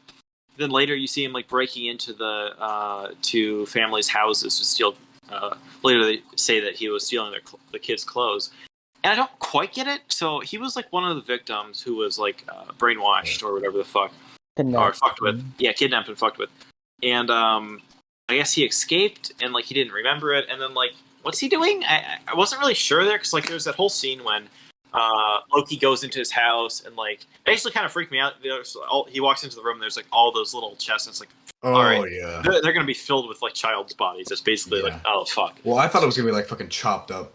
Yeah. And shit. And then like they open it up and there's like fucking snakes in it, and that freaks me out because I have like really bad ophidiophobia. So that like really fucking creeped me out. But yeah, that whole scene was really tense. A lot of good tense scenes in this film. But and then there's like mazes all over the walls, and then later when Loki's interrogating him, he's like slams his head on the thing or whatever, and then he grabs a gun, kills himself. His motive isn't exactly clear, but I mean, there is, I guess, a way to figure it out just by all the background themes and hints they give you. Yeah. Which I guess he was, I can't think of the word we're looking for. Hold on. What was his name in the movie? Bob Taylor. Bob Taylor. Oh, also, one thing, the scene when they find the clothes, which later covered in blood, which you later figure out is like pig's blood, I think. The scene when Keller has to go through like the images of the bloody child's clothes, and then he sees like his daughter's sock. Like that's like so. Hugh Jackman is like so great in this. Yeah, I mean, everyone in this movie is pretty great, I think. But like just that scene is like it's really sad. I mean, obviously, you figure out at the end that the kids aren't dead, but I don't know. It's just so sad to see him like just looking at the little bloody sock, and it's like fuck, you know. It was a really strong performance in that. Yeah, because I feel like the rest of the time, I was worried that it was going to be like, oh, okay, he's just good at being angry, but no, like he's an angry person, but there's depth to his ability to act in the different ranges of emotion in the movie. So yeah, for sure. Gyllenhaal is really good in this too. He has an eye tick, and it gets worse when he's like tense. I noticed. Is what? He has like an eye tick. Yeah. I noticed that like halfway through the film. I'm like, he's blinking a lot. Really mild Tourette's or something. Yeah, I noticed it's like when he gets more like frustrated or like mad or tense, it's like acts up more. It's just an interesting little like detail to put with the character. Mm-hmm. I feel like his character's a bit like mysterious in a way. Like you don't really know much about him other than him being like really? He's the detective. Apparently he like never he's like solved every case. Yeah, he solved every case he's been on. But yeah, I don't really know what's up with him. Maybe it's because I've only seen the film twice, but like him and like his whole I'm not sure what like religious symbolism is going on with him or like whatever the fuck. He's some kind of savior. Yeah. Not sure what. I guess that kind of like adds into like a bit of like narcissism and ego in a way that several characters in the film have. Because Dover suffers from it, Loki does, and so does the fucking I think her name's Holly. Yeah, Holly, the kidnapper lady. Yeah, she's got a fucking god mom complex going on. But yeah, they all sort of have this like complex going on that they feel like they're right at the end of the day about what they've done. Yeah. A bit stubborn in a way. Stubborn for sure. Very like, this is what I need to do. You know, this is, you know, with Loki, it's like, I have to fucking solve the case, you know, and then I guess Keller is just like, he wants to be that guy for his family. He wants to be the man. You're not that guy, pal. Trust me, you're not that guy. He feels like he's failed in other aspects, so he feels like he's failing again when his daughters go missing, so he should be the one to figure out the case. Yeah, it's like towards the beginning of the film, he says to his son, even before anything happens, it's like, the most important thing is to be ready. There's also a recurring line, I forget what it is, it's something like, pray for the best, prepare for the worst, something like that. And like, he's always, he wants to be like the, I don't know, he wants to be prepared and ready to like, fix whatever's happening. Like, they have like the whole basement filled with like fucking like survival gear and shit. And like, it's like he's very angry how he can't help his daughters and the police aren't helping. So he just, you know, takes it into his own hands. And it's almost like, I'm going back to this fucking aspect again, but like, it's almost like he's like that way because of like losing his father from suicide. It's like he that's something that's like pretty much like completely out of his control. And it's like he became like kind of trying to control everything in his life. I don't know. Maybe I'm. No. I think you're right. We like trauma. Yeah, that's definitely a huge. Yeah, it's like I feel like that's kind of the whole theme of the film is like, all the characters and people in general kind of is like they're like prisoners to their own like pain and trauma and their like violent human nature. I think, which is really interesting. I just feel like there's a lot in this film. I feel like a lot of people just watch it as like basic, like, oh, you know, it's a cool crime film, and like, you know, then the daughters are kidnapped and they can figure it out, and but it's like I feel like there's so much there, you know. I mean, Denis Villeneuve. I mean, this is probably my favorite film from him, actually. Wow, really? Yeah, I mean, I've loved and liked pretty much every film I've seen from him. But this is probably my favorite, actually. I mean, this was the first film from him I ever saw, and that later went to Blade Runner 49, sorry. So I need to continue digging into his filmography. Yeah. But I definitely he's got a lot of good ones. want to like buy the fucking whatever version of this movie in 49 I can that has like commentaries from everyone. Yeah, the Blu-ray I had didn't have a fucking commentary. I wish it did.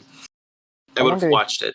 Is a commentary, because I would really like to see what like whoever wrote the script or Denis or even the actors. I wish like fucking movie streaming apps had commentaries. Yeah. That'd be nice. Yeah, bonus features. Kinda. I need to watch Arrival. Kinda bussin'. Arrival is supposed to be pretty good.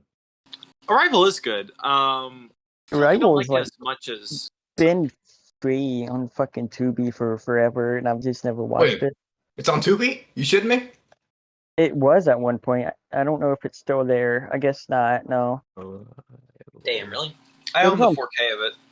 It's on Hulu and Paramount Plus, which I have both of those. So I'm gonna watch it eventually.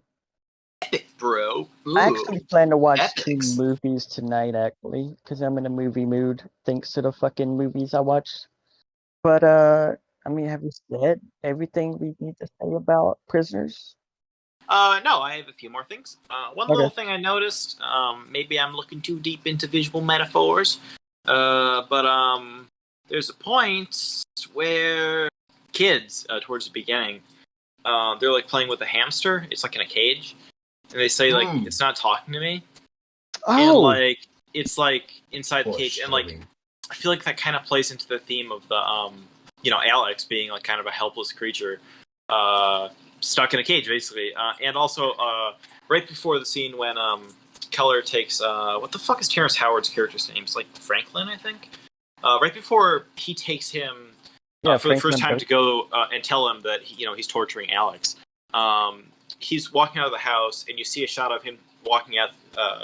You see a shot through the window of him walking out, and in the foreground is the hamster again. And it's right before that scene when they go. And like maybe I'm just looking into it too hard, but like I feel like there's kind of a connection there because of the "it's not talking to me" line. Because Alex doesn't have anything to fucking say to Keller after he tortures him so much. I just want to bring up once again how amazing and stacked this cast is for the movie. Yeah. Hugh Jackman, Jake Gyllenhaal, however you say it. Viola Davis. Sorry. Aldano. I love Viola Davis. She's fucking great and is not in as many movies as she should be, in my opinion. Yeah, she's good. Yeah. Very good cast. Very good The guy cast. that always has the same facial expression. The one guy. Wasn't he in like 13 Reasons Why or something? Oh yeah, Dylan. Oh yeah, the son. Yeah, 13 Reasons Why white guy. Yeah. I like the part where he looks sad. He did that pretty good. He said, I'm gonna be sad now. He was sad. And I was like, man, never mind. I'm just fucking rambling. Don't pay any mind. I do think the one Franklin's daughter. I didn't think she was the best actor. I mean, she's a kid. Which actor? The younger daughter? Yeah. She's okay. I mean, kids usually get a pass on their acting in a way. Yeah, she wasn't bad. It just felt like you can tell that she was being directed, if that makes any sense. Yeah. Like you can tell, like they would say, like the scene when she's like escaping from the fucking old lady feeding them ketamine.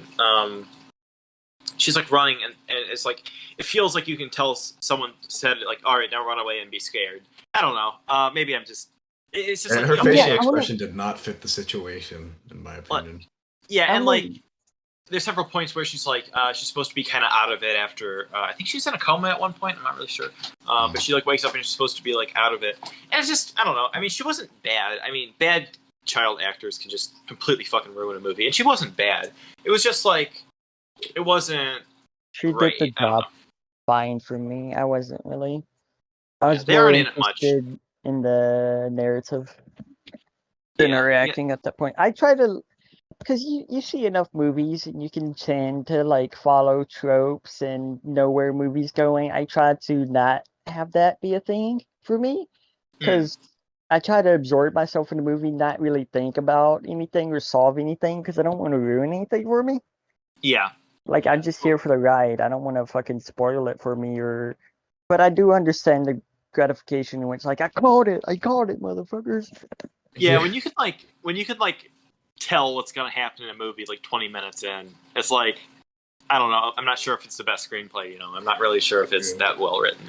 I did not expect the twist at the end though. I'm gonna be honest, like I did not see that coming. I don't know. I just try to not let it bother me because I can. If I'm really trying to, I'm not like trying to brag or anything, but like figure out where a movie's going, and it just like makes me think lesser of it. So I just like I don't care where this movie goes. It just take me somewhere, okay? I know what you mean. Yeah, the first time I watched it, I was like, I had no idea what the fuck was gonna happen in it because like and it was just very tense the whole time. I mean, it was great the second watch too, but like I knew where it went. And like I didn't know like what the fuck is going on with all these symbols and snakes. Is it like a fucking like satanic cult or something? And like it's very like it's not really sure if creepy is the right word, but it's a very like creepy, tense vibe to the whole thing. And like I love the way that just the whole film plays out. Like it's 2.5 hours long and it never feels like a minute's wasted. Ooh, you actually like you mentioned snakes, and that gets me thinking back to like religion. I think Hmm. in religious context, the snakes are not the devil per se, but hold on, I gotta fucking Google it. Snakes and religion and Well, mythology. apparently in the Bible, I think the devil turns into a snake to deceive someone. So Yeah, I remember that. But I I was like guess you thinking can about say, snakes in the grass, which is just liars. yeah, I guess. Yeah, I'm sure. There's So definitely a lot of symbolism within the things in this, like the snakes and the snakes in mats. Christian Or tradition have been associated with lies, evil, and temptation, which I think goes along with the film's narrative quite a bit.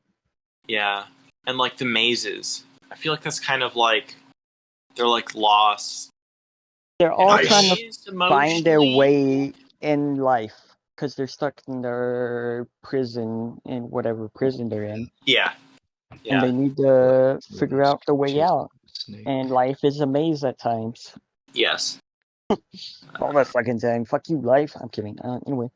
No, don't take it back. Life can suck my fucking dick. Yes. Yeah! Fuck Yeah. you, life. Fuck life. Fuck life. I'll fuck you in the ass, life. Oh. Gangbang life. Anyways, you got any more notes? When Keller goes to Alex's aunt, I forget her fucking name, but the old lady. Alice? He Who's Alice? Alice? Alice? Yeah, What? who's Alice? Alex. Oh, Alex. I was like, who's Alice? I'm like, what? Anyway, the old lady. The old bitch. When he goes to her, Pedophile. I don't know, I don't think she was a pedophile. I don't know. Might have Typically, been. with those kind of crimes, there's not very many crimes where that happens that the what's the word I'm looking for, perpetrator, whatever, doesn't. They fuck. English is hard. English, motherfucker, do you speak it? Usually, when someone abducts children, there's some sexual stuff that goes on. Yeah. Unfortunately. Also, that was like her husband. Like she said, like they had a husband, or her husband and their son died of cancer, and then that's what like started the whole thing, which very much plays into the theme of trauma breeding violent behavior. Her Anyway, husband never actually died, so. no, wasn't that the fucking guy that the priest killed? Yeah, the husband. Yeah. Anyway, when Keller goes to her house, for the second time after he I kind of forget how he figures out that she's the one who did it, but he does. He goes there. He runs out of the hospital and fucking yeets out of there and goes over there and he's like, he says he came there for penance for assaulting Alex outside the police station. And he's actually, I think he's, I'm not sure if he's just gonna, he has like a gun and like tools. I'm not sure if the implication was that he was gonna torture her too. But she pulls out a gun. She's like, put your fucking hands up, bitch. And it's like I don't think he knew. I think he was trying to take it out on her. And then, no, I think he sussed it out. Yeah, I think he figured it out. Anyway, and then but he should have gone in with a gun rather than. But he completely he doesn't try to resist at all. After figuring, she pulls a gun on him, and I feel like that's he wants to see his daughter again, or he wants her to be safe, and he's kind of, when he says oh, I'm here for penance. I feel like that's kind of, even though he was saying it in a different context, I feel like that's kind of what he does. It's he doesn't really sacrifice himself for his daughter, but in a way, the daughter wouldn't have been rescued otherwise, because Loki comes by and he walks in and she's fucking shooting her up or whatever, and it's step away from the kid, so in a way he kind of saves her. Also, there's a thing early on, they say he's a carpenter. Is that a Jesus thing? He's Jeebus? I don't think Jesus thing. I think that's just. I don't know. I just why the fuck would you put a character being a carpenter in a movie with so much religious symbolism? Because he's good. It's to explain how he was able. It's to explain how he's able to build what he does to imprison torture box Alex. But I was gonna say it's almost like the whole movie kind of works as an analysis of grief in a way, because everybody reacts to the disappearance of the girls pretty differently. Yeah. Yeah, like the mother completely just like shuts down and just like lays in her And bed. back to Yeah, like fuck one of the her. opening scenes in the movie, I wouldn't say fuck the mother. I feel like that's a little rude. I Like, know. I just something about it. It's just. I think I kind of everyone reacts sympathize. differently, so I am very forgiving if someone reacts in a bit No, of a negative manner. She just kind of sat down. Anyways, I was going to say, it kind of goes back to the speech at the beginning with the film where he's telling his son, "You gotta be ready." He wasn't ready. No one was. no. Yeah, because like, yeah, how would you be ready for that? And like, just like the whole fucking thing. I mean, it's just like such a great. It's very tense. Like that part when after like the dinner and like the kids go out to play or whatever, and then it's like, where the fuck are they? There's just like that panic. And like that's so like like where the fuck are they? And like that whole part is tense, and The then escalation of it is. it's just great. It's a very excellent film. Yeah, a lot of like kind of anxiety, I would say, and like dread for like what the fuck happened to the kids, because like, and they end up they save the kids, and Keller gets yeeted into a pit, and he blows a whistle, and Loki hears him. It's And the like, what the whistle fuck is that? the girl was missing, which I find it interesting that it ended up down there in the hall, because that pretty much implies that I guess another kid almost, or how did the whistle get up in the hall, the fucking corpse pit, pretty much. The kid had it, and then what's her name? The fucker down there. mom bought a new one. Oh wait, Shit. yeah, no, she had it because she was down there, because the fucking old lady said she kept the girls down there while the police were over there. Yeah. I kind of think maybe the whistle is symbolic of. Or wait, no, she didn't Faith, have it because she was in a missing way. that before then. Well, they went to look How the for fuck it. did they- They went to look for it, and then they went missing. Oh yeah. Yeah. Anyway, what were you saying, Arthur? I think the whistle maybe is symbolic of faith in a way, whereas like it was given up. Like the trying to find it was given up by the mother, and she just bought a new one or whatever. I don't know. Well, because how she kind of shuts down as opposed to. I think at the end, Keller, the final, like literally the final like scene, is that really great. I love the ending. Yeah, same. With him like blowing the whistle, it's so like It's almost it's like so good. ambiguous, but like you can pretty much already know what's going to happen, but it doesn't. It leaves just a little bit more to chew on, instead of just instant gratification, which I enjoy. This was because also sorry, Villeneuve. Where is his fucking name? Villeneuve. Villeneuve. It's Denis' first English language feature film. Yeah, after Ancient and Polytechnic. That's impressive. Wow, you went Spanish. And Maelstrom. Not Spanish. You went fucking Japanese. French.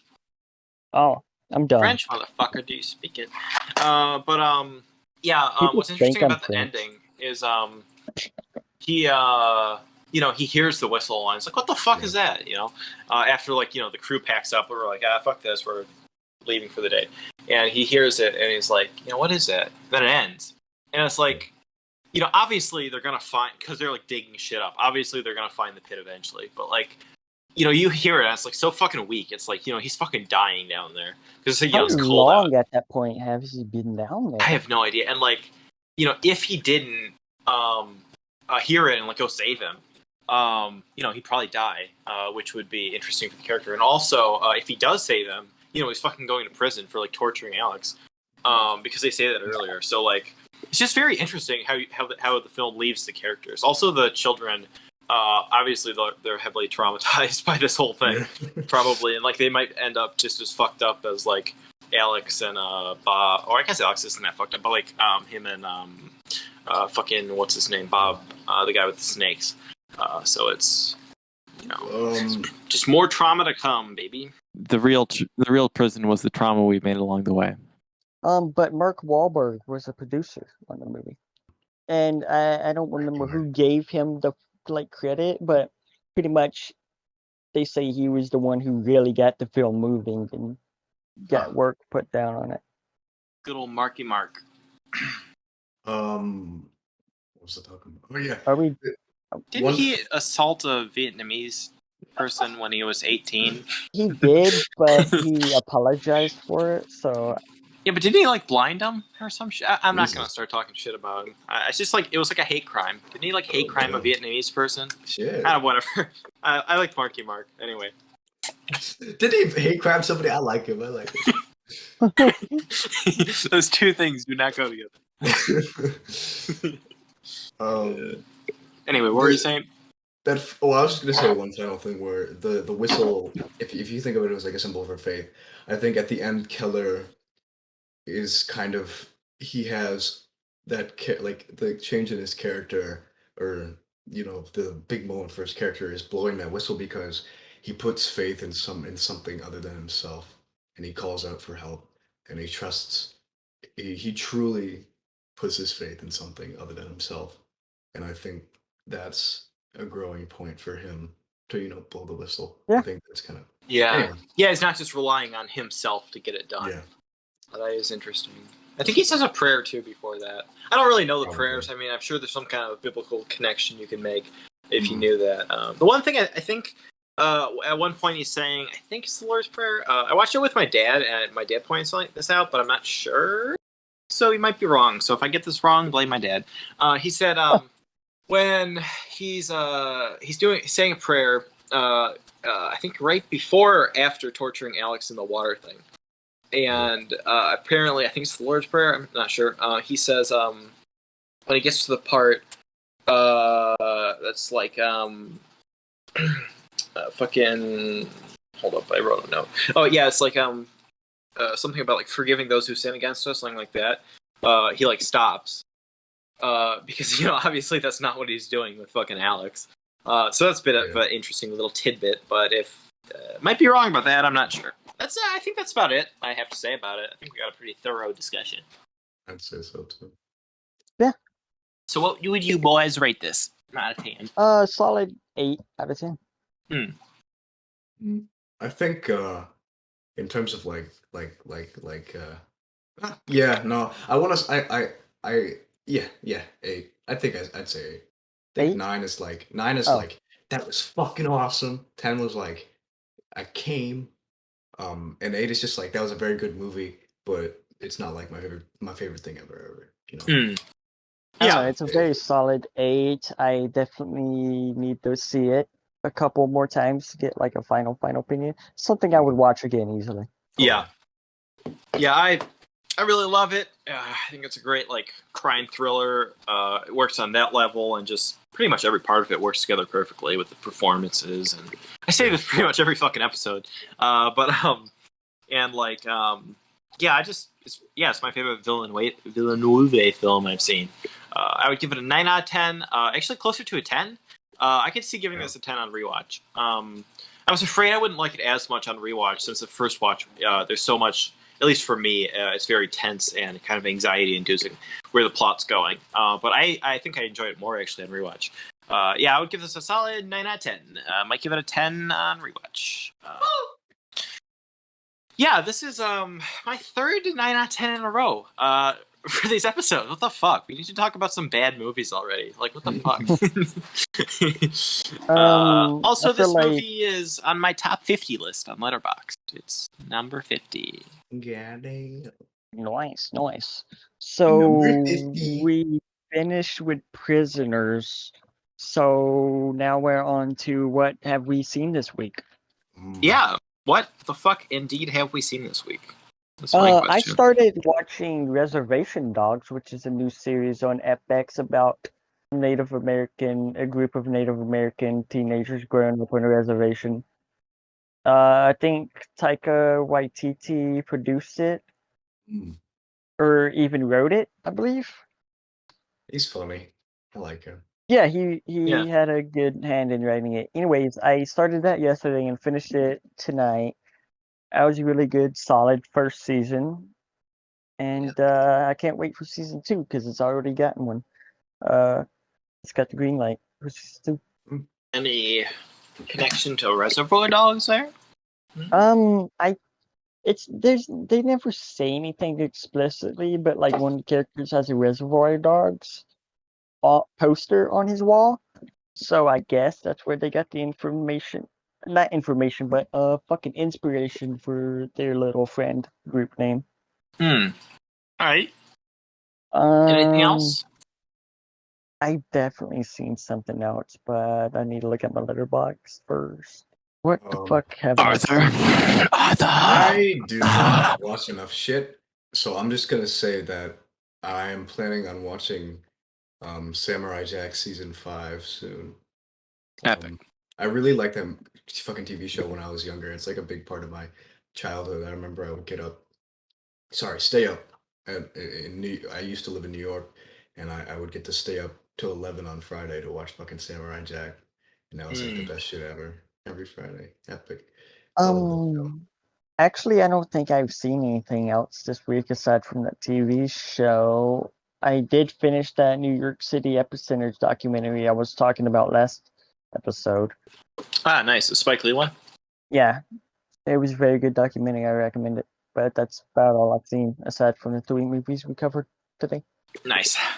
I've watched some stuff, not nearly as much as last time, where I went on and on. I'll have a couple movies ready for next week. Yeah, same. But I'm not sure if I brought this up last episode or not, but I finished Sex Education season 3. I really enjoy this show more than it seems like I would. Season 3 was decent, but not nearly as good as the first 2 seasons. It kind of fell off. I think there'll be a 4th season, so I'll watch it, but like I don't have high expectations now. It was fun, but the writing just wasn't as good as the previous seasons. But I don't know. I like the characters. It's a fun show. I enjoy it. I rewatched Trainspotting, which is my 6th favorite movie or 5th favorite movie. One of those. But this is my 9th watch. I watched this like 7 times in the past year. Someone please help. It's just like it's like a top tier comfort movie for me. Even though it's a pretty dark movie, it's just I fucking love it. I can just put it on at any point. I love it. I never get sick of it. It's great. I rewatched The Departed. I just watched this for the first time the other week, but like I was just really wanting to rewatch it, and it's really good. One of my favorite Scorsese's, definitely up there. I also watched Naked Lunch, like David Cronenberg. I've been meaning to see that for a long time now. Yeah, it's fucking weird. It's based on the book Naked Lunch, which I apparently could read that book in like the chapters in like any order, and it doesn't matter, which is fucking interesting. So like I want to read the book at some point. But the movie was cool, but I just wasn't really vibing with it. Like I didn't really know what the fuck it was going for until I think I started to kind of get it after reading some reviews and stuff. But like I think I'll like it more on rewatch. But yeah, it's very interesting, very trippy. A lot of cool Cronenberg effects and stuff. Sexy. Yes. I recommend the song Martin Scorsese by King Missile. Right? All right. Okay. I also watched One Flew Over the Cuckoo's Nest for the first time. That's actually one of my top. That's one of the rare 10 out of 10 films for me. Yeah, it was fucking great. I mean, Jack Nicholson is just his performance. That might be his best performance I've seen from him. Actually, it was just pretty great. I think I'll like it more on rewatch. I always fucking say that, but like, yeah, it's just Milos Forman, interesting director. I'd like to see more from him. I'd like to see Amadeus. I want to bring up that Brad Dourif, the voice of Chucky, is great in the movie too. And Danny DeVito. Yeah. Fucking. Yeah, it's just Magnum condom. Yeah. Great. Is it Ned Beatty in it, or am I tripping? I'm not sure. No, I don't think it's Ned Beatty. Hold on. It's just like such a great character-driven film. I really like character-driven films. That's like what the entire thing is. It's just I loved it. Christopher Lloyd is in it too. Yeah. The trash man. I think I'm thinking of Sidney Lassick, not fucking Ned Beatty. I also watched Shell of Grave by Danny Boyle, which was his first film, which was I've seen it before. It's a good movie. It's not great. It's not as good as something like Trainspotting, but it has a lot of the same vibes as Trainspotting, like stylistically and like thematically. It has a lot of the same stuff going on. But it's just a really fun movie. It's like very quick paced and it's kind of short, so like I would recommend it. It's fun. Ewan McGregor doing things, chopping up dead bodies. I am a bit annoyed. I won't spoil it, but like, there's like a character or a decision the characters make that's like the entire movie could have been avoided if they made a very fucking simple decision, and it just pisses me off because it's like, how are they that fucking stupid? I don't know. I'm not gonna spoil it because it's a good movie, but yeah, that's all I've seen this week. What about you, Arthur? I Samurai haven't Jack. seen jack shit, but You saw Samurai Jack. No. I said I was going to. I was gonna watch Samurai Jack soon. This is the 5th season. Okay. Can I get your Pornhub history instead? I'm kidding. All right, I think we good. Fam. I think we made it. They need to Do we need stars. to mention Ashland. what we're doing next week? Yeah, And boy. next month as a whole? Yeah, boy. All October, we will be talking about horror movies. It will be Horror-tober, if you will. Yeehaw, baby, get ready, because I'm a big horror guy, and we got some good fucking Kino cooking up for you. Yeah, we're Gonna gonna be some nice, about- slow cooked, smoked, fucking meaty horror. Also, next episode will be our 10th episode. So that's an epic milestone. Yes, sir. My 8th episode. It's that gumbo cooking, boy. Yeah, boy. And next episode, we will be talking about horror fake documentaries. Right? Yeah, found footage and docu-horror. Not docu-horror, but mockumentaries. Yes. We'll be talking about the Poughkeepsie Tapes from 2008, I think it's from. Hold on, let me grab up the fucking... I'm losing it. That movie looks like it would scare the fucking shit out of me. I think that's one of the... That's like one of the few movies that would like... Really It's 2007, actually. My bad. Yeah, 2007. John Eric Dowdle. I don't like Mungo or Mundo. Also, like Mungo by Joel Anderson from 2008. And One the of my two Grave favorites. Encounters movies from 2011 and 2012. I'm excited to talk about those because I really have some thoughts about fucking Poughkeepsie Tapes. I have a lot to say about like Mungo, Yes. and it would be really nice to revisit the Poughkeepsie Tapes since I've gotten into true crime since then. Yeah, I might get the Blu-ray. There's, I think it's like Shout Factory Blu-ray of Poughkeepsie Tapes. So I like that movie. Arthur, you should watch it and get your shit scared out. I will literally shit my pants and send it to you. So we can use that for YouTube footage. Yes. Clickbait. Literally. No, just have the shot of it coming out and then going back up in reverse, and put some synthwave, like vaporwave, kind of, you know. Yeah. Shit, We've been talking for a full hour. Yeah, boy. 2022. Yes, this is gonna be what, 2 hours ish? Oh wait, no, more than 2 hours. Probably. It'll be probably around probably exactly around like 2 hours, 2 hours and 10 minutes. So that'll be good. I don't think I don't think we gotta cut that much out of this, or you gotta cut. Yeah, this was a solid discussion. I think this is like one of the best discussions yet, actually. Hell Pretty- yeah, boy. Pretty sexy. Pretty You've been good saying threesome. that, like every consecutive episode, and Yeah, that's because good. we're getting fucking better. We're getting better Hell and better. yeah. The chemistry improves. Yes. We're about to be fucking scientists, motherfuckers. It was good threesome. What would you rate this threesome out of 10? I would give it 10. a... Yeah. 20, I'd 11, give it like a 11 out of 10. 9.2. We'll give it a Oh. 9.2. Sorry, I'm my too dick wasn't fast. big enough. 0 out of 10. But yeah, if you don't want to be spoiled for Poughkeepsie Tapes, like Mungo, and the two Grave Encounters, then watch them before next episode because it's going to be October. It's going to be spooky things. I don't fucking know. And don't forget to leave us questions.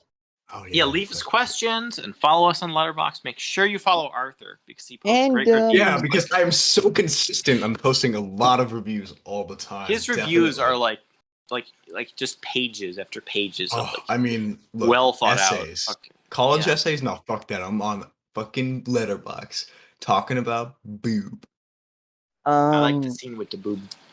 I was going to say, also feel free to give us your opinions on the movies and tell us what you think about the films we covered. Yeah. Leave a comment down below what you think, and if you have any theories or anything interesting to say, leave it down below because we are low on comments. Come on, please. We're getting lonely down there, guys. Come on. I'm gonna stop. All right, I'm gonna end the recording. So goodbye, everyone. See you in October. So long, fellas. My balls hurt. And they are my titties.